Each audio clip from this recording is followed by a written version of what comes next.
Hi ಎಲ್ರಿಗೂ ನಮಸ್ಕಾರ. Book ಬ್ರಹ್ಮದ ವಿಶೇಷ ಮಾತುಕತೆಗೆ ಪ್ರೀತಿಯ ಸ್ವಾಗತ. ಇವತ್ತಿನ ಥ್ರೂಔಟ್ ಇಂಟರ್ವ್ಯೂ ಇದೇ ತರ ಇರುತ್ತೆ ಟೀಮ್ಸ್ ಮೀಟ್ ಅಲ್ಲಿ. ಬಟ್ ಅಫ್ಕೋರ್ಸ್ ಕ್ವಾಲಿಟಿ ಸ್ವಲ್ಪ ಪ್ರಾಬ್ಲಮ್ ಆಗ್ಬೋದು. ಆದ್ರೆ ಕ್ವಾಲಿಟಿ ಆಫ್ ಕಂಟೆಂಟ್ ಅಲ್ಲಿ ಯಾವುದೇ ತರದ ಮಿಸ್ ಇರಲ್ಲ. ಬಿಕಾಸ್ ಇವತ್ತು ನಮ್ಮ ಜೊತೆಗೆ ಇರುವಂತವರು renowned writer, poet, translator and ಕಾದಂಬರಿಗಾರ್ತಿ ಕೂಡ. ಯಾಕೆ ಕಾದಂಬರಿಗಾರ್ತಿ ಕನ್ನಡದಲ್ಲಿ ಹೇಳಿದೆ ಅಂತಂದ್ರೆ ಸದ್ಯ ಇವ್ರದ್ದು ಕನ್ನಡದಲ್ಲಿ ಕೂಡ ಒಂದು ಕಾದಂಬರಿ ಬಂದಿದೆ, ಹೆತ್ತವರ ನೆರಳು ಅನ್ನುವಂಥದ್ದು. ಸೊ ಈಗ ಗೊತ್ತಾಗಿರುತ್ತೆ ಯಾರು ಅಂತ ಹೇಳಿ. ಇಟ್ಸ್ ನನ್ ಅದರ್ ದನ್ ಮೈತ್ರಿ ಕಾರ್ನೂರು. ಹಾಯ್. ಹಾಯ್, ನಮಸ್ಕಾರ. ನಮಸ್ಕಾರ, ಹೇಗಿದ್ದೀರಾ? ಚೆನ್ನಾಗಿದ್ದೀನಿ. ನೀವ್ ಹೇಗಿದ್ದೀರಾ? ನಾನು first class. So thank you ನಿಮ್ ಬಿಸಿ ಶೆಡ್ಯೂಲ್ ಅಲ್ಲಿ ನಮ್ ಜೊತೆಗೆ ಜಾಯ್ನ್ ಆಗಿರೋದಕ್ಕೆ. ಥ್ಯಾಂಕ್ ಯು ನನ್ನನ್ನ ಈ ಕಾರ್ಯಕ್ರಮಕ್ಕೆ ಕರೆದಿದ್ದಕ್ಕೆ. ಯಾ ಅಂಡ್ ನಾನು ಈ ಇಂಟರ್ವ್ಯೂ ಸ್ಟಾರ್ಟ್ ಆಗೋ ಮುಂಚೆ ನಿಮ್ ಹೆಸರು ಬಗ್ಗೆ ಗೂಗಲ್ ಮಾಡಿದೆ. So what is the hmm. Meaning of ಮೈತ್ರಿ ಅಂತೇಳಿ. ಸೊ ಅಫ್ಕೋರ್ಸ್ ಒಂದ್ ಗೊತ್ತಿರೋದು ಯಜ್ಞವಲ್ಕ್ಯನ ಹೆಂಡತಿಯ ಹೆಸರು ಅಂತೇಳಿ. ಹೌದು. ಅದಲ್ಲದೆ ಬೇರೆ ಏನ್ ಮೀನಿಂಗ್ ಇದೆ ಅಂತ ಸರ್ಚ್ ಮಾಡ್ತಾ ಇದ್ದೆ. ಸೊ 3 ಹ, ತರದ್ದು ಬಂತು. ಒಂದು ಹ್ಮ್. ಅನ್ವೇಷಕ, ಇನ್ನೊಂದು ಆಹಾ. ಬುದ್ಧಿವಂತೆ, ನೆಕ್ಸ್ಟ್ ಆಹಾ. ಇನ್ನೊಂದು ಸ್ನೇಹಪರ ಅಂತ. ಅರೆ ವಾ. ಸೊ ಈ 3ರಲ್ಲಿ ನೀವ್ ಯಾವ ಕೆಟಗರಿಗೆ ಬರ್ತೀರಾ ನಿಮ್ ಪ್ರಕಾರ? ಓ. ನಾನು ನಾನಿದ್ರ ಬಗ್ಗೆ ಯೋಚನೆನೇ ಮಾಡಿಲ್ವಲ್ಲ. ಆ ಹಾ. ನೋಡಿ, ಬುದ್ಧಿವಂತೆ ಅಂತ ನನ್ನನ್ನ ನಾನೇ ಹೇಳ್ಕೊಳ್ಳೋ ಅಷ್ಟು ನಾನ್ ದೊಡ್ಡವಳಲ್ಲ.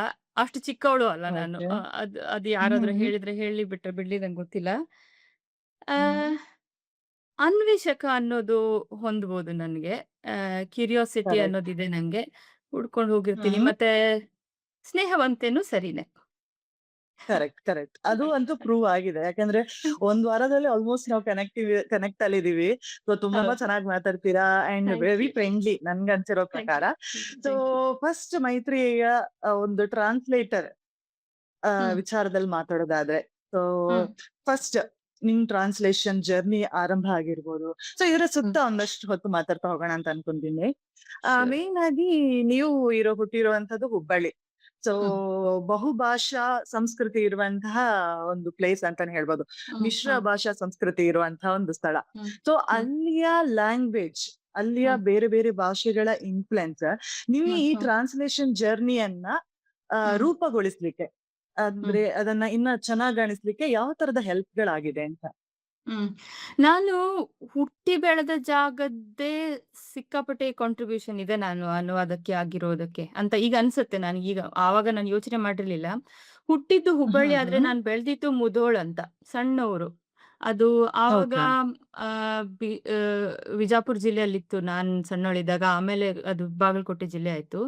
ನಾನು ಹ್ಮ್ 10th ಹ್ಮ್. ವರೆಗೆ ಓದಿದ್ದು ಅಲ್ಲೇನೆ. ಆ, ಅಲ್ಲಿ ನೀವ್ ಹೇಳ್ದಾಗೆ ಬೇರೆ ಬೇರೆ ಭಾಷೆಗಳು, ಕನ್ನಡ ಅಂತೂ ಇದ್ದೇ ಇದೆ. ಮತ್ತೆ ಮರಾಠಿದು ತುಂಬಾ ಆ, ಮರಾಠಿ ತುಂಬಾ ಪ್ರಚಲಿತವಾದದ್ದು ಅಲ್ಲಿ.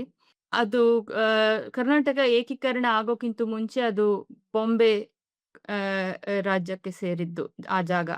ಹಾಗಾಗಿ ಹ್ಮ್ ಹ್ಮ್. ಮರಾಠಿ ಸಿಕ್ಕಾಪಟ್ಟೆ ನನ್ನ ಅಜ್ಜಂದೆಲ್ಲ ಮನೇಲಿ ಕನ್ನಡ ಮಾತಾಡಿದ್ರು, ಅವರು ಸ್ಕೂಲಲ್ಲೆಲ್ಲ ಆ, ಮರಾಠಿ ಮಾಧ್ಯಮದಲ್ಲಿ ಓದಿದವರು. ಹಾಗಾಗಿ ಮರಾಠಿ ಆ, ಇದೆ ಅಲ್ಲಿ, ಕೇಳಿ ಬರುತ್ತೆ. ನಾವು ಮನೇಲಿ ಕನ್ನಡ ಮಾತಾಡೋರೇ ಆದ್ರೂ ಕೂಡ ಆ, ನಮ್ಮ ಇನ್ನೊಬ್ರು ಮರಾಠಿ ಮಾತಾಡೋದು ಕೇಳೇ ಇರುತ್ತೆ. ಮತ್ತೆ ಅಷ್ಟಲ್ಲದೆ ನಮ್ಮ ಭಾಷೆಯಲ್ಲೂ ಕೂಡ ಮರಾಠಿ ಶಬ್ದಗಳು ನಮ್ಗ್ ಗೊತ್ತಿಲ್ದಲೇನೆ ಸೇರ್ಕೊಂಡಿರ್ತವೆ.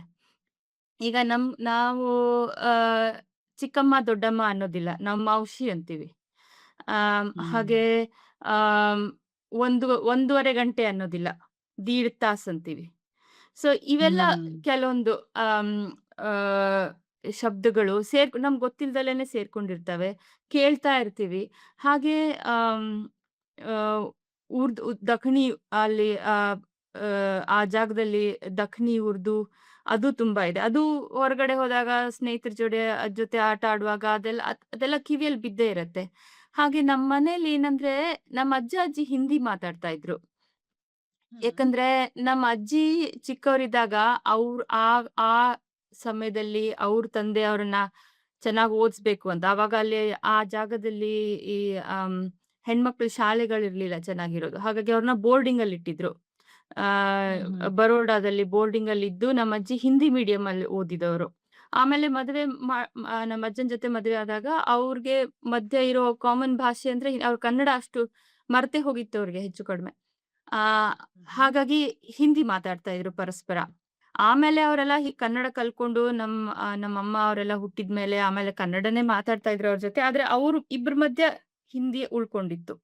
ಸೊ ನಾನು ಹ್ಮ್ ಯಾವಾಗಿದ್ರು ಹ್ಮ್ ಅಜ್ಜನ್ ಮನೆಯಲ್ಲಿ ಹಿಂದಿ ಕೇಳೋದು, ಆಚೆ ಮರಾಠಿ ಕೇಳೋದು, ಉರ್ದು, ಮನೆ ಕನ್ನಡ, ಶಾಲೆಯಲ್ಲಿ ಇಂಗ್ಲಿಷ್. ಹಾಗಾಗಿ ಬೇರೆ ಬೇರೆ ಬೇರೆ ಭಾಷೆಗಳು ನಮ್ ಕಿವಿ ಮೇಲೆ ಬಿದ್ರೆ ಸ್ವಾಭಾವಿಕವಾಗಿ ನಾವು ಗೊತ್ತಿಲ್ದಲೆ ನಾವು ಅನುವಾದಕರಾಗಿರ್ತೀವಿ.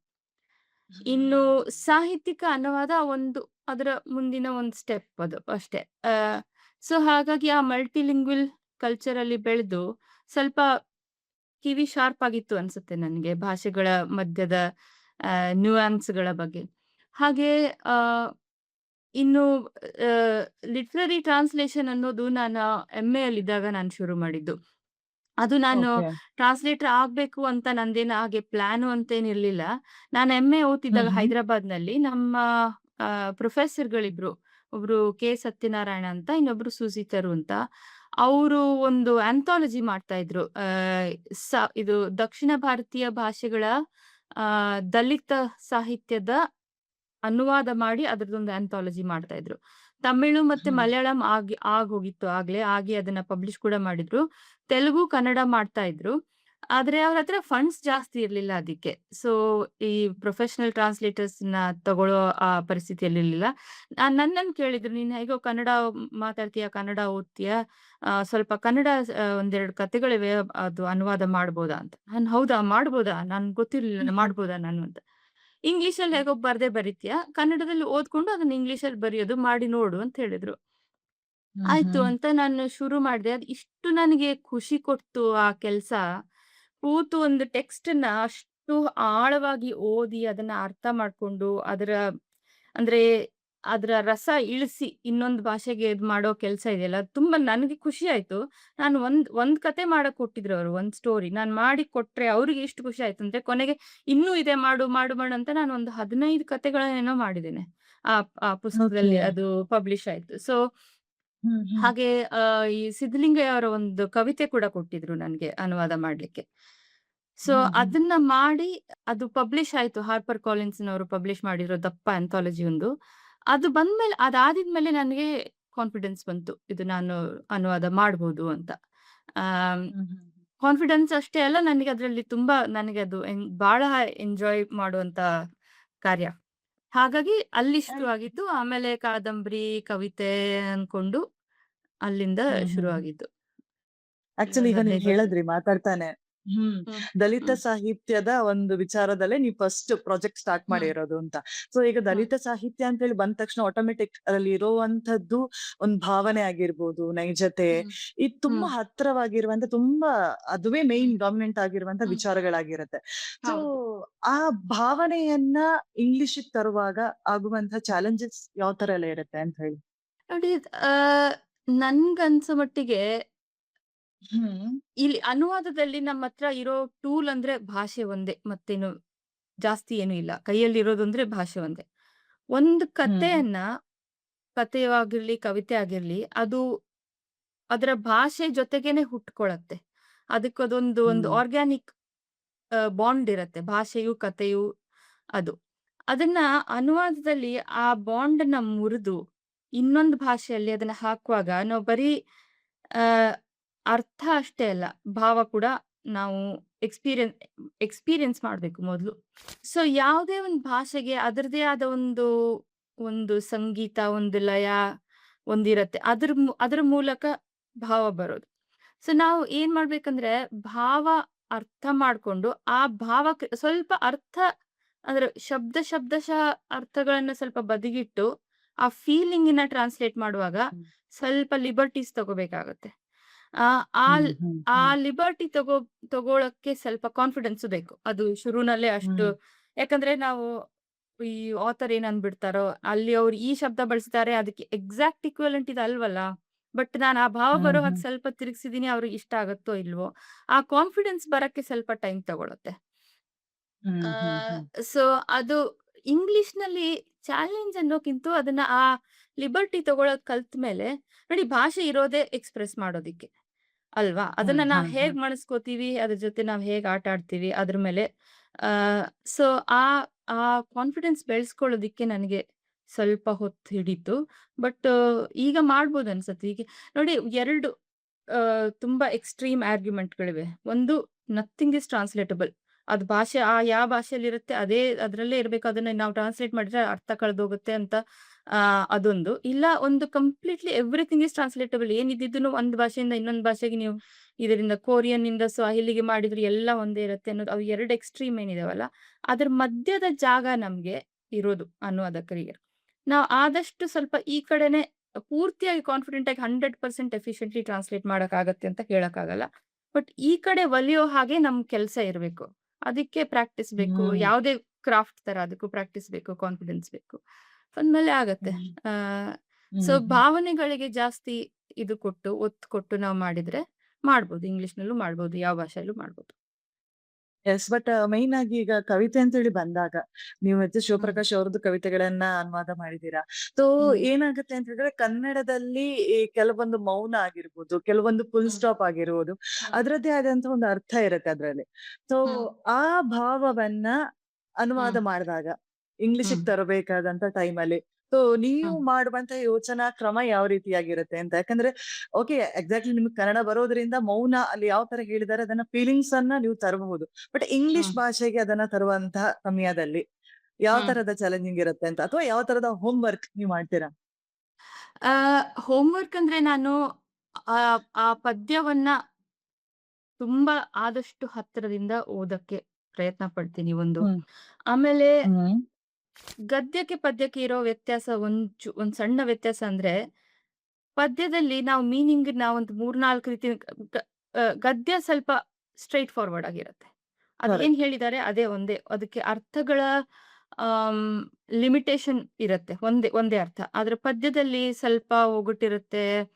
ಒಂದೇನೋ ಅವ್ರು ಅವ್ರು ಕವಿ ಬರೆಯುವಾಗ ಅವ್ರ ಕಲ್ಪನೆಯಲ್ಲಿ ಏನಿರುತ್ತೋ, ಅದೇ ಕನ್ವೆ ಆಗಿದೆಯೋ ಇಲ್ಲೋ ಗೊತ್ತಿಲ್ಲ. ಅಥವಾ ಬೇರೆ ಏನೋ ಕನ್ವೆ ಆಗಿರುತ್ತೋ, ಅದೆಲ್ಲ ಇರತ್ತೆ. ನಾನು ಆ ಟೆನ್ಷನ್, ಆ ಯೋಚನೆ ಬಿಟ್ಬಿಟ್ಟು, ನನಗೆ ಏನ್ ಅನ್ಸುತ್ತೆ, ಆ ಕವಿತೆ ನನ್ ಜೊತೆ ಏನ್ ಮಾತಾಡ್ತು, ಅದು ನನಗೇನ್ ಅನ್ಸ್ತು, ಆಮ್, ಹ್ಮ್. ಹ್ಮ್. ಅದನ್ನ ನಾನ್ ಹಿಡ್ಕೋಬೇಕು. ಹ್ಮ್. ಹ್ಮ್. ಮತ್ತೆ ಹ್ಮ್. ಈ ನವೋದಯ ಕಾಲದ್ದು ನನಗೆ ಹೆಚ್ಚಾನೆಚ್ಚು ನನ್ಗೆ ನವೋದಯ ಕಾಲದ್ದು ಪದ್ಯ. ನನ್ನ ಪ್ರಕಾರ ನಾನು ಕನ್ನಡ ಅಕಾಡೆಮಿಕಲಿ ಓದಿಲ್ಲ. ನಾನ್ ಖುಷಿಗ್ ಓಕೆ. ಓದ್ಕೊಂಡಿರೋದು. ಹಾಗಾಗಿ ನನ್ಗೆ ಹ್ಮ್. ಪದ್ಯ ಅಂದ್ರೆ ಹಾಡು. ಕವಿತೆ ಅಂದ್ರೆ ಹಾಡು. ನನ್ ತಲೆಯಲ್ಲಿ ಇನ್ನೂ ಹಾಗೆ ಇರೋದು. ಕನ್ನಡ ಕವಿತೆ ಅಂದ್ರೆ ಹಾಡು. ನನ್ಗದು ಹಾಡ್ ಕೇಳ್ಬೇಕು. ನನ್ಗೆ ಅದ್ರದ್ದು ಸಂಗೀತ ನನ್ಗೆ ತಟ್ಬೇಕು. ಆ ಫೀಲಿಂಗ್ ಇಂದ ನಾನು ಶುರು ಮಾಡ್ಕೋತೀನಿ ಅನುವಾದ ಮಾಡಕ್ಕೆ. ಸೊ ಅಲ್ಲಿ ಏನು ರೈಮ್ ಹ್ಮ್. ಇದೆಯೋ, ಹ್ಮ್. ಅಲ್ಲಿ ಏನು ಪಾಸ್ ಇದೆಯೋ ನೀವ್ ಹೇಳ್ದಾಗೆ ಅಲ್ಲಿನ ಮೌನಗಳು, ಇಂಗ್ಲಿಷ್‌ನಲ್ಲೂ ಅದರದೇ ಆದ ಸಂಗೀತ, ಅದರದೇ ಆದ ಮೌನಗಳು, ಪಾಸ್‌ಗಳು ಇದಾವೆ. ನಾನು ಆ ಹ್ಮ್. ಪಾಸನ್ನ ಇಲ್ಲಿಗೆ ಹೇಗ್ ತರ್ಬಹುದು? ಅರ್ಥ ಆಮೇಲೆ ಬರ್ಲಿ. ಸಂಗೀತ ಮೊದಲು ಹ್ಮ್. ಬರ್ಲಿ. ಹ್ಮ್. ಆ ರೀತಿಯಲ್ಲಿ ಹ್ಮ್. ನಾನು ನನಗೆ ಪದ್ಯ ನಾನು ಆಕ್ಚುಲಿ ಜಾಸ್ತಿ ಅಂದ್ರೆ ಆಹ್, ಪ್ರಕಟಿಸೋದಕ್ಕೆ ನಾನು ಪದ್ಯ ಅನುವಾದ ಮಾಡಿದ್ದು ತುಂಬಾ ಕಡಿಮೆ. ಈಗ ಹೊಸಬ್ರಲ್ಲಿ ಅಂದ್ರೆ ಸದ್ಯದ ಕವಿಗಳಲ್ಲಿ ನಾನು ಈ ಕಮಲಾಕರ್ ಭಟ್ ಅವ್ರದ್ದು ಒಂದೆರಡು ಮಾಡಿದ್ದೀನಿ. ಅದೊಂದೆರಡು ಯಾವ್ದೋ ಜರ್ನಲ್ ಅಲ್ಲಿ ಪಬ್ಲಿಷ್ ಆಗಿದೆ.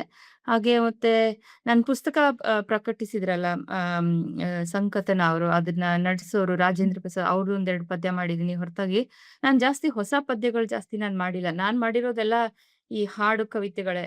ಅದು ನನ್ ಹ್ಮ್. ಹ್ಮ್. ಖುಷಿಗೋಸ್ಕರನೇ. ಹ್ಮ್. ಯಾಕಂದ್ರೆ ಹ್ಮ್. ಹ್ಮ್. ಈಗ ನಾನದು ಪ್ರಕಟಿಸ್ಬೇಕಂದ್ರೆ ಆ ಕವಿಗಳ ಮ ಕರೆಕ್ಟ್. ಮಕ್ಕಳು, ಮೊಮ್ಮಕ್ಕಳನ್ನೆಲ್ಲ ಹುಡುಕಿ ಅವರಿಂದ ಪರ್ಮಿಷನ್ ತಗೊಂಡು ಆ ಗುದ್ದಾಟ, ಆ ತಲೆನೋವು ನನ್ ಕೈಲಾಗಲ್ಲ.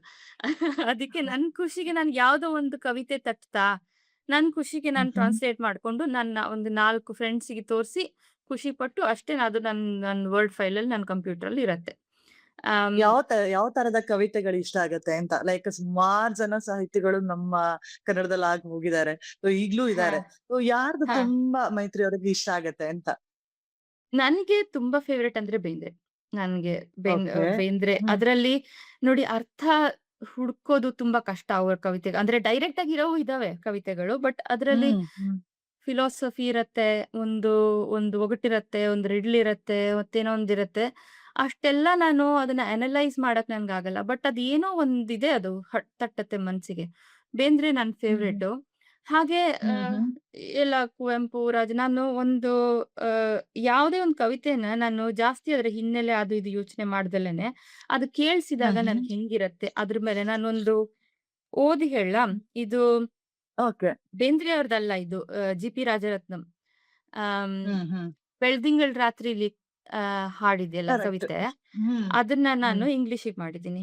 ಅದೇ ರಿದಮ್ ಓಕೆ. ಅದನ್ನ ರೀಕ್ರಿಯೇಟ್ ಮಾಡೋ ಹಾಗೆ. ಹ್ಮ್ ಹ್ಮ್. ಸೊ ಅದರದ್ದು ನನ್ಗೆ ಒರಿಜಿನಲ್ ನನ್ಗೆ ಪೂರ್ತಿಯಾಗಿ ಗೊತ್ತಿಲ್ಲ. ಬೆಳ್ದಿಂಗಳ ರಾತ್ರಿಲಿ ಈ ಚೋರಿ ಬತ್ತಂದ್ರೆ ಈಚ್ಲೆಂಡ ಚೆಲ್ದಂಗೆ ನೆಪ್ಪಾಯ್ತದೆ ನಂಗೆ ಕರೆಕ್ಟ್ ಕರೆಕ್ಟ್ ಅಲ್ವಾ? ಕರೆಕ್ಟ್. ಹ್ಮ್ ಅದನ್ನ ನಾನು ಹೌದು. ಇಂಗ್ಲಿಷಿಗೆ ಮಾಡಿದ್ದೀನಿ.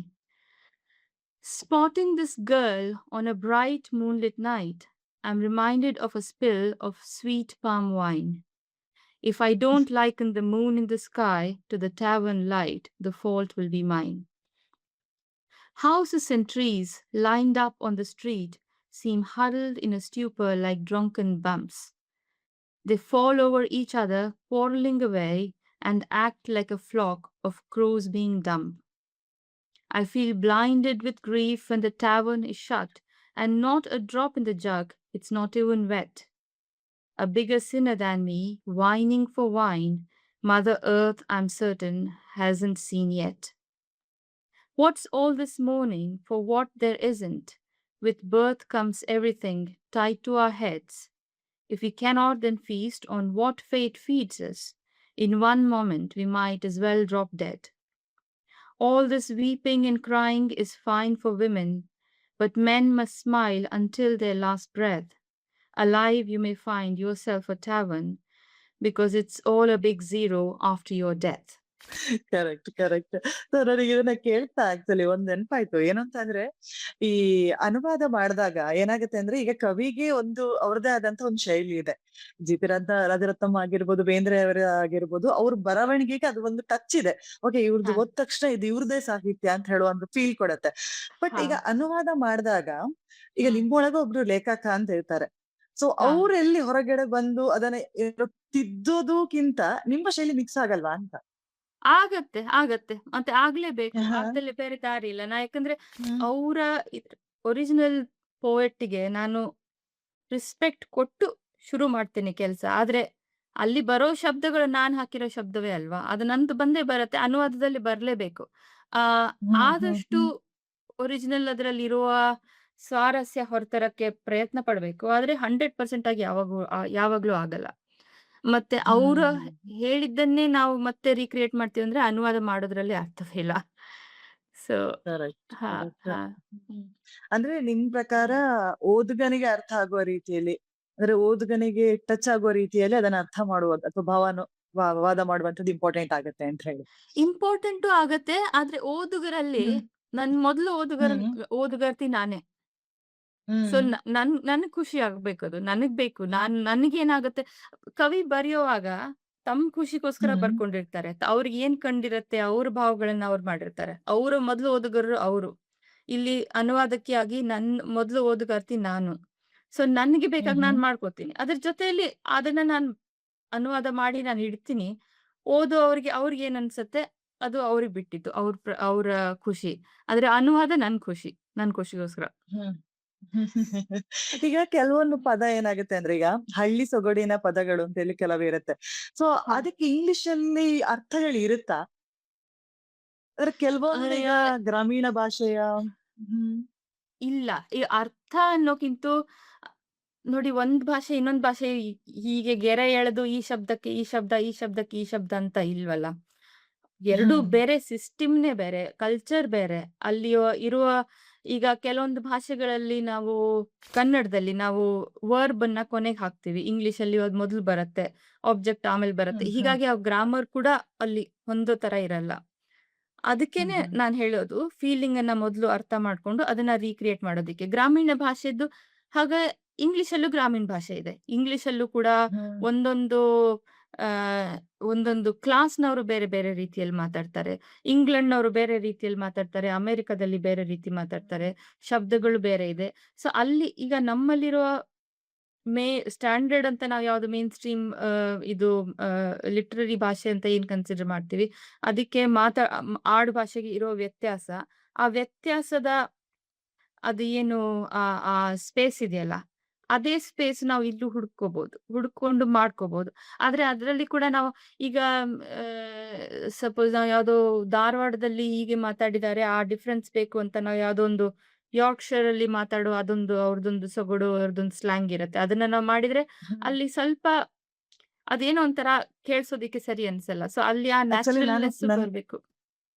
ನನ್ನ ಹೇಳಿ, ಹೇಳಿ. ಆಕ್ಚುಲಿ ಪ್ರಶ್ನೆ ಅದೇ ಆಗಿತ್ತು. ಏನಂತಂದ್ರೆ ಈಗ ಹುಬ್ಳಿ ಸೈಡ್, ಮಂಡ್ಯ ಸೈಡಿನ ಕನ್ನಡಗಳಲ್ಲಿ ಸೊ ಹ, ಯಾಕ್ರೀ ಮಾರ್ಯಾರ ಹಿಂಗ್ ಮಾಡ್ತೀರಾ ಅಂತ ಆ ತರದ ಫ್ಲೋ ಅಲ್ಲಿ ಅವ್ರು ಮಾತಾಡ್ತಾರೆ. ಸೊ ಇದು ಹ, ರೀಸೆಂಟ್ ಆಗಿ ನಮ್ಗೂ ಒಂದು ಪ್ರಾಬ್ಲಮ್ ಆಗಿರೋದು. ಒಂದು ಸ್ಕ್ರಿಪ್ಟ್ ಬಂದಿತ್ತು ಟ್ರಾನ್ಸ್ಲೇಷನ್ ಗೆ ಅಂತ. ಸೊ ಹ, ಇದನ್ನ ನಾವು ಗೂಗಲ್ ಅಲ್ಲಿ ಟ್ರಾನ್ಸ್ಲೇಟ್ ಮಾಡಿ ನಾವು ಮತ್ತೆ ಮಾಡಿಫೈ ಮಾಡ್ಲಿಕ್ಕೆ ನೋಡಿದಾಗ ಸೊ ಹ್ಮ್. ಆ ರೀ ಮರ್ಯಾರ ಅನ್ನುವಂಥದ್ದನ್ನ ಈಗ ಕೆಲವ್ರು ಏನಾಗುತ್ತೆ ಅಂತ ಹೇಳಿದ್ರೆ ಸೌತ್ ಕರ್ನಾಟಕದವ್ರು ಕೇಳಿದ್ರೆ ಬೈಟ್ಕೊಂಡ್ ಮಾತಾಡ್ತಾರೆ ಮಾರಿ ಇವ್ರು, ರೆಸ್ಪೆಕ್ಟೇ ಕೊಡಲ್ಲ ಅಂತ ಅಂತೀವಿ. ಬಟ್ ಅಲ್ಲಿವರೆಗೆ ಅದೇ ರೆಸ್ಪೆಕ್ಟ್ ಆಗಿರತ್ತೆ. ಸೊ ಹೌದು, ಈ ಹೌದು. ತರ ನಮ್ಮ ಕನ್ನಡದಲ್ಲಿ ಸಾಕಷ್ಟು ವೆರೈಟಿ ಇರುವಾಗ ಅದನ್ನ ಹ, ಇಂಗ್ಲಿಷಿಗೆ ತರುವಾಗ ಆಗುವಂತ ಹ, ಚಾಲೆಂಜಸ್ ಹ, ಯಾವ ತರ ಅಂತ. ಹ, ಯಾಕಂದ್ರೆ ಈಗ ಹ, ತೇಜ ತುಂಗಭದ್ರನು ನೀವು ಮಾಡಿದ್ರಿ. ಸೊ ಅದ್ರ ಬಗ್ಗೆ ಹ, ಮತ್ತೆ ಮಾತಾಡ್ತೀನಿ. ಸೊ ಇದರ ಹ. ಬಗ್ಗೆ ಹೇಳೋದಾದ್ರೆ. ಹಾ. ಅಲ್ಲ ಅದೇ ನಾನ್ ಹೇಳ್ದಂಗೆ, ಈಗ ನಾವೆಂಗೆ ಕನ್ನಡದಲ್ಲಿ ಒಂದು 20 ತರದ ಕನ್ನಡಗಳಿವೆ. ಹಾಗೆ ಹ್ಮ್ ಇಂಗ್ಲಿಷ್‌ನಲ್ಲೂನು ಹ್ಮ್ ಅಷ್ಟೇ ಅಷ್ಟೇ ಮಟ್ಟದ ಬೇರೆ ಬೇರೆ ರೀತಿಯಲ್ಲಿ ಮಾತಾಡೋ ಶೈಲಿಗಳಿದಾವೆ. ಸೊ ನಮಗೆ ಇಂಗ್ಲಿಷ್ ನಾವು ತುಂಬಾ ಸ್ಟ್ಯಾಂಡರ್ಡ್ ಆಗಿ ಸ್ಕೂಲಲ್ಲಿ, ಕಾಲೇಜಲ್ಲಿ ಓದಿರೋ ನಾವು ಸ್ಟ್ಯಾಂಡರ್ಡ್ ಹಿಡ್ಕೊಂಡು ಕೂತ್ರೆ ನಮ್ಗೆ ಮಾಡಕ್ಕಾಗಲ್ಲ. ಸ್ವಲ್ಪ ಅದ್ರ ಜೊತೆನೂ ಹ್ಮ್ ನಮಗೆ ಆಟ ಆಡೋ ಆ ಫ್ರೀಡಮ್ ಬೇಕು. ಆ ಹ್ಮ್ ಅದಕ್ಕೆ ನಾನು ಹ್ಮ್ ಹೇಳೋದು ಅನುವಾದ ಮಾಡೋದ್ರಲ್ಲಿ ನಾವು ಯಾವ ಭಾಷೆಯಿಂದ ಮಾಡ್ತಾ ಇರ್ತೀವಿ ಅದು ನಮ್ಗೆ ಚೆನ್ನಾಗ್ ಗೊತ್ತಿರ್ಬೇಕು. ಆದ್ರೆ ಯಾವ ಭಾಷೆಗೆ ಮಾಡ್ತಾ ಇರ್ತೀವಲ್ಲ ಅದ್ರ ಜೊತೆ ನಮಗೆ ಫ್ರೆಂಡ್‌ಶಿಪ್ ಇರ್ಬೇಕು. ಅಂದ್ರೆ ಹ್ಮ್ ಫ್ರೆಂಡ್‌ಶಿಪ್ ಇದ್ರೆ ನಮ್ಗೆ ಆಟ ಆಡಕ್ಕಾಗತ್ತೆ. ಆಟ ಆಡೋದ್ರಿಂದ ಹ್ಮ್ ನಾವು ಹ್ಮ್ ಅದನ್ನೆಲ್ಲ ಟ್ರಿಕ್ಸು ಇದು ಎಲ್ಲ ಅದನ್ನೆಲ್ಲ ಸ್ವಲ್ಪ ಹಿಂದೆ ಮುಂದೆ ಮಾಡ್ಕೊಂಡು, ಮತ್ತೆ ನಾನು ಏನೇ ಬರೆದ್ರು ಕೂಡ ಅನುವಾದ ಮಾಡಿದ್ರು ಕೂಡ ಅದನ್ನ ಒಂದ್ ಸರ್ತಿ ಓದಿ ಜೋರಾಗಿ ಓದ್ಕೊಂಡು ಕಿವಿಗೆ ಹೇಗ್ ಕೇಳಿಸುತ್ತೆ, ಅದ್ರ ಸೌಂಡ್ ಹೇಗಿರತ್ತೆ, ಅದನ್ನ ನಾವು ಅಲ್ಲಿ ಮಾಡಿಫೈ ಮಾಡ್ಕೋಬಹುದು. ಮತ್ತೆ ಹ್ಮ್ ಹ್ಮ್ ಶಬ್ದಗಳು ಯಾವುದೋ ಒಂದು ಸ್ಟ್ಯಾಂಡರ್ಡ್ ಶಬ್ದ ಬಳಸಿರ್ತೀವಿ. ಅದನ್ನ ಒರಿಜಿನಲ್ ಅಲ್ಲಿ ಸ್ವಲ್ಪ ಏನೋ ಲೈಟ್ ಆಗಿ ಅಥವಾ ಬೇರೆ ಅರ್ಥ ಬರೋ ಹಾಗೆ ಮಾಡಿರ್ತಾರೆ. ಥಿಸಾರಸ್ ಅಲ್ಲಿ ನೋಡ್ಬೋದು ಒಂದ್ ಶಬ್ದಕ್ಕೆ ಒಂದು 20 ಆಪ್ಷನ್ಸ್ ಇರ್ತವೆ. ಅಳ್ದು ನೋಡಿ ಪ ಈ ಶಬ್ದದ ಬದಲು ಇದು ಈ ಜಾಗದಲ್ಲಿ ಇದ್ರೆ ಅದಕ್ಕೆ ಒರಿಜಿನಲ್‌ಗೆ ಸ್ವಲ್ಪ ಜಾಸ್ತಿ ಹೊಂದತ್ತೆ ಅಂತ ಅನ್ಸ್ಬೋದು. ಅದೆಲ್ಲ ಹ್ಮ್ ನಾವು ಹ್ಮ್ ತೂಗಿ ನೋಡಿ ಮಾಡ್ಕೋಬಹುದು. ಮತ್ತೆ ಹ್ಮ್ ಎಲ್ಲದಕ್ಕೂ ಹ್ಮ್ ಇರಲ್ಲ. ಇದರಲ್ಲಿ ಗಾದೆ ಮಾತುಗಳಿಗೆ ಈಕ್ವಲ್ ಆಗಿರೋದಿಲ್ಲ. ಆದ್ರೆ ಅದೇ ಹ್ಮ್ ಹ್ಮ್ ಅರ್ಥ ಕೊಡೋದು ಇನ್ನೊಂದು ಗಾದೆ ಮಾತಿರತ್ತೆ. ಆ ಅದನ್ನ ತಂದ್ಕೋಬಹುದು ಅಲ್ಲಿಗೆ. ಈ ತರ ಎಲ್ಲ ಸ್ವಲ್ಪ ಮೆಜರ್ ಮಾಡಿ ನೋಡಿ ಒರಿಜಿನಲ್‌ದ್ದು ಎಸೆನ್ಸ್ ಇದ್ರಲ್ಲಿ ತರೋ ತರ ನಾವು ಸ್ವಲ್ಪ ಕಷ್ಟ ಪಡ್ಬೇಕಾಗತ್ತೆ. ಹ್ಮ್ ಹ್ಮ್ ಮತ್ತೆ ನಾನ್ ಹೇಳಿದ್ನಲ್ಲ 100% ಆಗಿ ಅನ್ಕೋ ಆಗೋದಿಲ್ಲ. ಬಟ್ ಅದೇ ಲಾಸ್ಟ್ ಇನ್ ಟ್ರಾನ್ಸ್ಲೇಷನ್ ಅಂತ ಒಂದು ಎಲ್ಲ ಕಡೆ ಅಂತಿರ್ತಾರೆ. ಹಾಗೆ ಗೇನ್ಡ್ ಇನ್ ಟ್ರಾನ್ಸ್ಲೇಷನ್ ಇರುತ್ತೆ. ನಾವೇನೋ ಹ್ಮ್ ಹೊಸದಾಗಿ ಅದಕ್ಕೊಂದು ಏನೋ ಒಂದು ಕೊಡುಗೆ ಕೊಟ್ಟಿರ್ತೀವಿ as A translator. Correct. Experiment ನಡೆಯುತ್ತೆ ಹಾಗಾದ್ರೆ.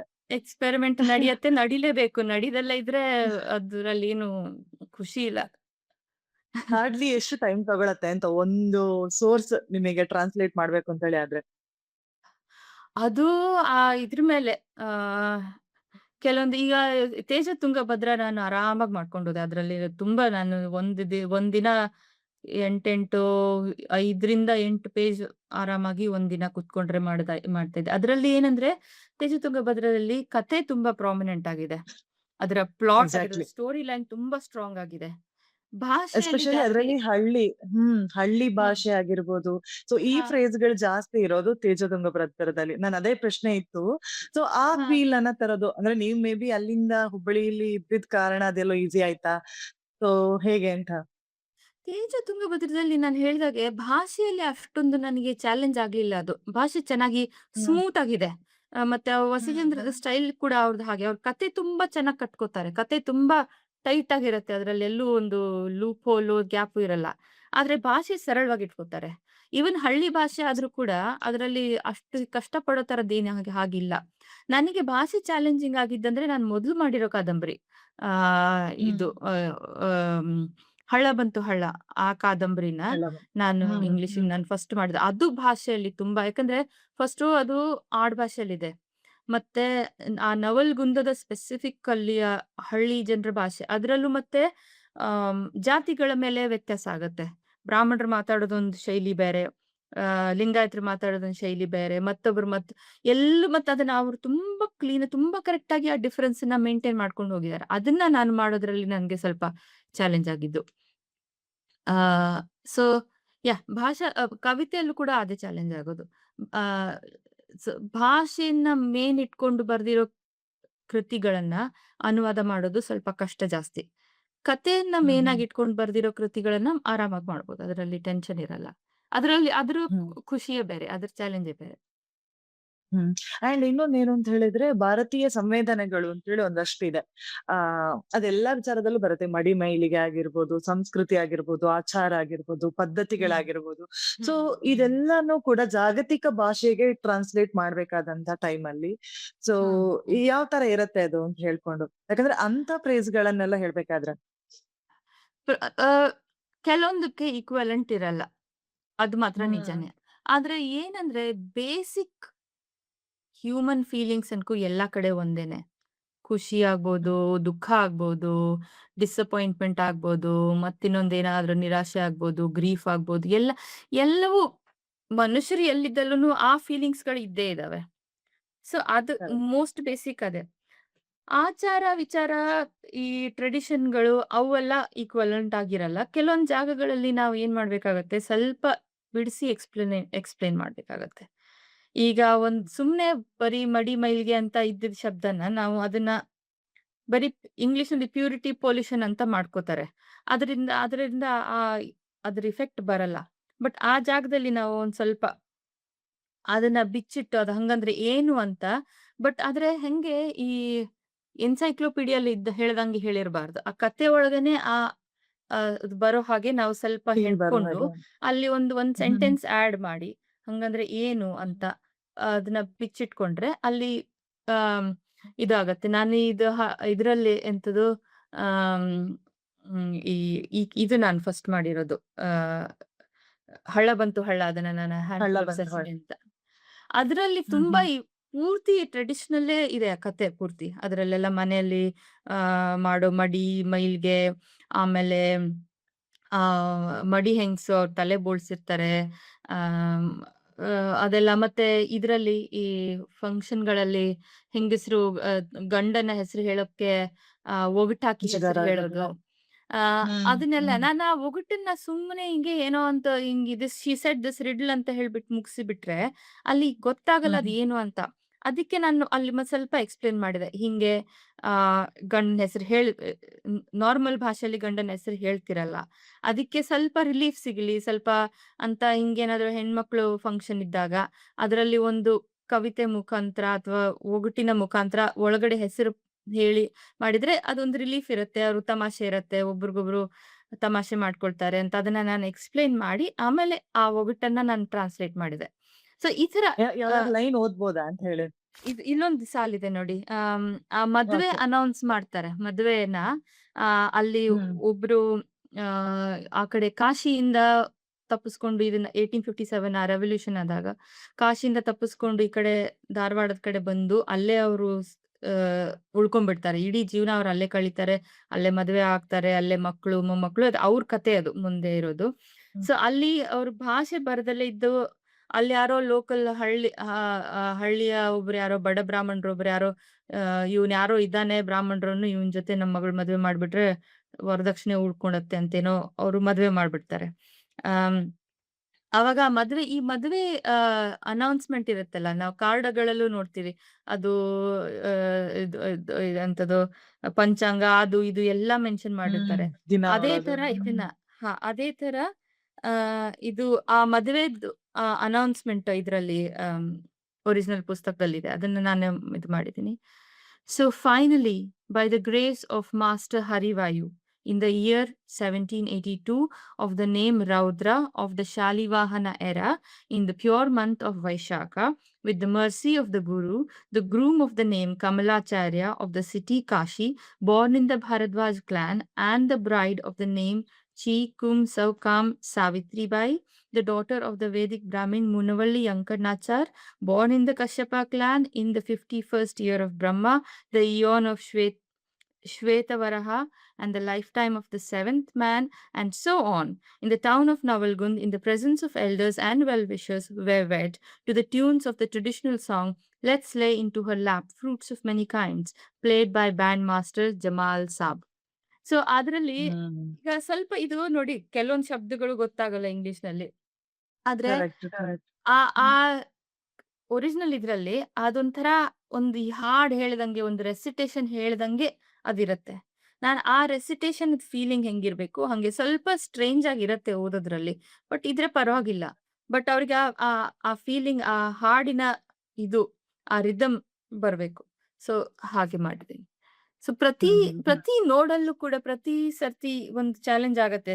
ಹೀಗೆ ಮಾಡಿದ್ರೆ ಸರಿನಾ? ಹಾಗೆ ಮಾಡಿದ್ರೆ ಸರಿನಾ? ಅಂತ. ಅದು ನಾವು ವಿತ್ ಪ್ರಾಕ್ಟೀಸ್ ನಾವು ಬೆಳೆಸ್ಕೋಬೇಕಷ್ಟೇ. ಹ್ಮ್ ಹ್ಮ್ ಹ್ಮ್. ಅಂದ್ರೆ ಆರ್ಟಿಸ್ಟ್. ಇಂಥದ್ದೇ ಜಾನರ್ ಆತರ ಏನಾರು ಇದ್ಯಾ? ಅಂದ್ರೆ ಈಗ ನೀವು ಕವಿತೆ ಟ್ರಾನ್ಸ್ಲೇಟ್ ಮಾಡಿದಿರಿ, ಕಾದಂಬರಿ ಮಾಡಿದಿರಿ. ಬಟ್ ಹ್ಮ್. ಈ ತರದ ಜಾನರ್ ನನಗೆ ಇಂಟ್ರೆಸ್ಟ್ ಇಲ್ಲ ಅಂತ ಹೇಳುವಂಥದ್ದು. ನನಗೆ ಜಾಸ್ತಿ ಸ್ಟ್ರೆಯ್ಟ್ ಫಾರ್ವರ್ಡ್ ಆಗಿರೋದು, ಅದ್ರಲ್ಲೇನ್ ನನ್ಗೆ ಲ್ಯಾಂಗ್ವೇಜ್ ಅಲ್ಲಿ ಚಾಲೆಂಜ್ ಇಲ್ಲ ಅಂತ ಅನ್ಸಿದ್ರೆ ನನಗೇನು ನಾನು ಈ ಟೆಕ್ನಿಕಲ್ ಡಾಕ್ಯುಮೆಂಟ್ಸ್ ಅವು ಇವು ಅಂತವನ್ಕು ನಾನ್ ಮಾಡೋದೇ ಇಲ್ಲ. ಮತ್ತೆ ಜಾಸ್ತಿ ನನಗೆ ಈ ಸೋಷಿಯಲ್ ಇದು ಇಶ್ಯೂಸು ಅದು ಇದು ಸೋಶಿಯಾಲಜಿ ಇಂತ ಟೆಕ್ಸ್ಟ್ ಬುಕ್ ತರದ್ದು ಆ ಇಷ್ಟ ಆಗಲ್ಲ. ಇಷ್ಟ ಆಗಲ್ಲ. ಅದ್ರಲ್ಲಿ ಏನೋ ಒಂದ್ ಖುಷಿ ಇರ್ಬೇಕು, ಒಂದ್ ಕತೆ ಇರ್ಬೇಕು, ಒಂದ್ ಕವಿತೆ ಇರ್ಬೇಕು. ಫಿಕ್ಷನ್ ಮಾಡ್ತೀನಿ ನಾನು ಜಾಸ್ತಿ. ಫಿಕ್ಷನ್ನು, ಪೋಯಟ್ರಿ ನಾನ್ ಹೇಳ್ದಂಗೆ ನಾನ್ ಖುಷಿಗ್ ಮಾಡ್ಕೋತೀನಿ. ನಾನ್ ಜಾಸ್ತಿ ಪಬ್ಲಿಷ್ ಮಾಡಲ್ಲ. ಆ ಹ್ಮ್ ಜಾಸ್ತಿ ನಾನು ಫಿಕ್ಷನ್ನೇ ಮಾಡೋದು. ಫಿಕ್ಷನಲ್ಲೂ ನನಗೆ ಆ ಪುಸ್ತಕ ನನ್ಗಿಷ್ಟ ಆಗಿರ್ಬೇಕು. ನನ್ಗದ್ರಲ್ಲೇನೋ ಖುಷಿ ಸಿಕ್ಕಿರ್ಬೇಕು. ಅಂದ್ರೆ ಮಾಡ್ತೀನಿ. ಇಲ್ದೇ ಇದ್ರೆ ನಾನ್ ಬೋರ್ ಹೊಡ್ಕೊಂಡು ನಾನ್ ಯಾಕ್ ಮಾಡ್ಲಿ? ನನ್ ಇಂಟ್ರೆಸ್ಟಿಗ್ ನಾನ್ ಮಾಡ್ತಾ ಇರೋದು.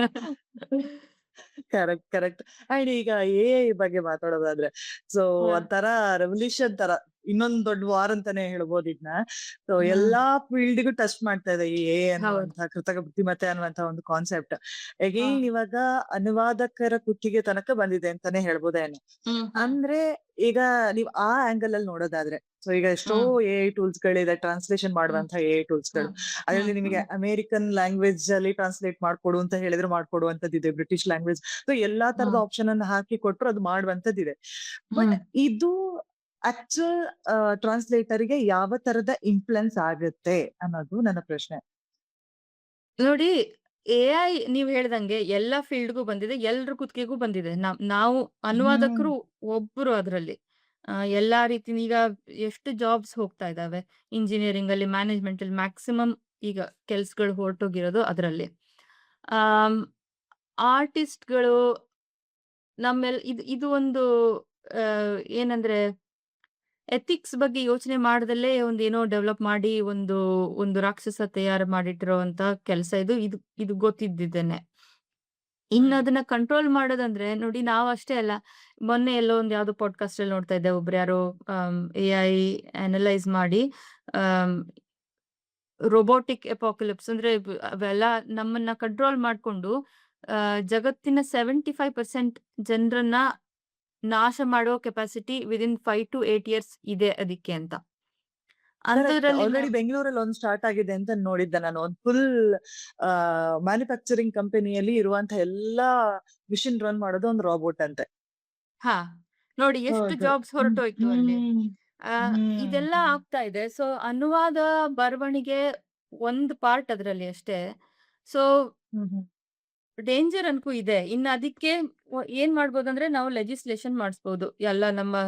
ಎಲ್ಲಾ ದೇಶದ ಸರ್ಕಾರಗಳಲ್ಲಿ ಇದನ್ನ ರೈಟಿಂಗು ಇದು ಕ್ರಿಯೇಟಿವ್ ಆರ್ಟ್ಸ್ ಅಲ್ಲಿ ಎಐ ಇದು ಮಾಡಬಾರ್ದು ಅಂತ. ಬಟ್ ಅಂದ್ರೂ ನಾವ್ ಎಷ್ಟು ಮಾಡಕ್ಕಾಗತ್ತೆ? ಕಳ್ತನ ಮಾಡಬಾರ್ದು ಅಂತಾರೆ, ಮಾಡೇ ಮಾಡ್ತಾರೆ ಜನ. ಸೊ ಹ್ಮ್. ಅದು ಪ್ರಾಬ್ಲಮ್ ಕರೆಕ್ಟ್. ಇದ್ದೇ ಇದೆ. ಸದ್ಯಕ್ಕೆ ಇನ್ನೂ ಅದ್ರ ಕ್ವಾಲಿಟಿ ಅಷ್ಟೊಂದ್ ಸರಿ ಇಲ್ಲ. ಮಾಡ್ತಾ ಇರೋದು ತಮಾಷೆ ಆಗೋಂಗಿರತ್ತೆ. ಏನೇನೋ ಮಾಡಿಟ್ಟಿರತ್ತೆ ಅನುವಾದನ ಅಂತ ನಾವು ಸದ್ಯ ಮಟ್ಟಿಗೆ ಸ್ವಲ್ಪ ನಾವು ಕಂಫರ್ಟ್ ತಗೋಬಹುದು. ಬಟ್ ಅದು ಇಂಪ್ರೂವ್ ಆಗಕ್ಕೆ ಜಾಸ್ತಿ ಟೈಮ್ ಬೇಕಾಗಿಲ್ಲ.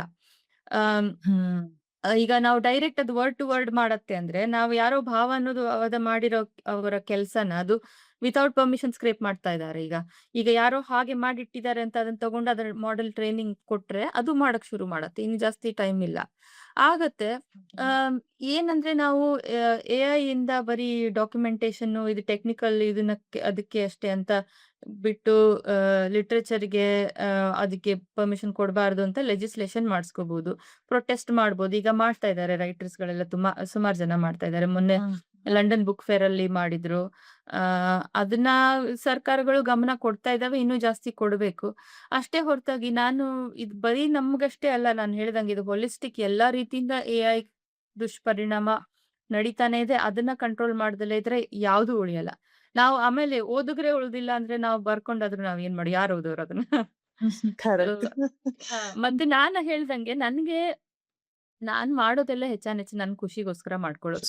ಸೊ ಕೊನೆಗೆ ಎಐ ಹ್ಮ್. ಬಂದ್ರೆ ಬಂದ್ಕೊಂತು. ನನ್ ಖುಷಿಗೆ ನಾನ್ ಮಾಡ್ಕೊಂಡು ನನ್ ಬುಕ್ಕಲ್ಲಿ ನಾನ್ ಟ್ರಾನ್ಸ್ಲೇಟ್ ಮಾಡಿ ಇಟ್ಕೊಂಡು ನಾನು ಓದಿದ್ರೆ ಯಾರೇನ್ ಮಾಡ್ತಾರೆ? ಅಲ್ಲ ನಾನೇನೋ ಹೇಳೋದು ಅಂತಂದ್ರೆ, ಈ ಆಕ್ಚುಯಲ್ ರೀಡರ್ಸ್ ಅಂತ ಇದಾರಲ್ಲ, ಅವ್ರಿಗೆ ಹ. ಆಟೋಮೆಟಿಕ್ ಆಗಿ ಇದು ಎ ಜನರೇಟೆಡ್ ಅಥವಾ ಹ್ಯೂಮನ್ ಜನರೇಟೆಡ್ ಅಂತ ಅಫ್ಕೋರ್ಸ್ ಗೊತ್ತಾಗುತ್ತೆ. ಸೊ ಹೌದು. ಆ ಕಾರಣಕ್ಕೋಸ್ಕರ ಯಾವುದೇ ಒಂದು ರೈಟರಿಗೆ ಈ ಆಂಗಲ್ ಅಲ್ಲಿ ನನ್ನ ಪ್ರಕಾರ ಯಾವುದೇ ಹೊಡೆತ ಆಗ್ಲಿಕ್ಕಿಲ್ಲ. ಎಷ್ಟಂದ್ರೆ ಗೊತ್ತಾಗುತ್ತೆ ಈಗ ಓಕೆ, ಸ್ಪೀಡ್ ಮೂವ್ಮೆಂಟ್ಗೋಸ್ಕರ ಬೇಕಾದ್ರೆ ಏನೋ ಒಂದು ಇನ್ಫ್ಲುಯೆನ್ಸ್ ಮಾಡ್ಬೋದೇನೋ ಬಿಟ್ರೆ, ಸೊ ಆಕ್ಚುಯಲ್ ಹ್ಮ್. ರೀಡರ್ಸ್ ಗಳಿಗೆ ಮೈತ್ರಿ ಅವರ ಆಕ್ಚುಯಲ್ ರೀಡರ್ಸ್ ಗಳು ಓದೇ ಓದ್ತಾರೆ.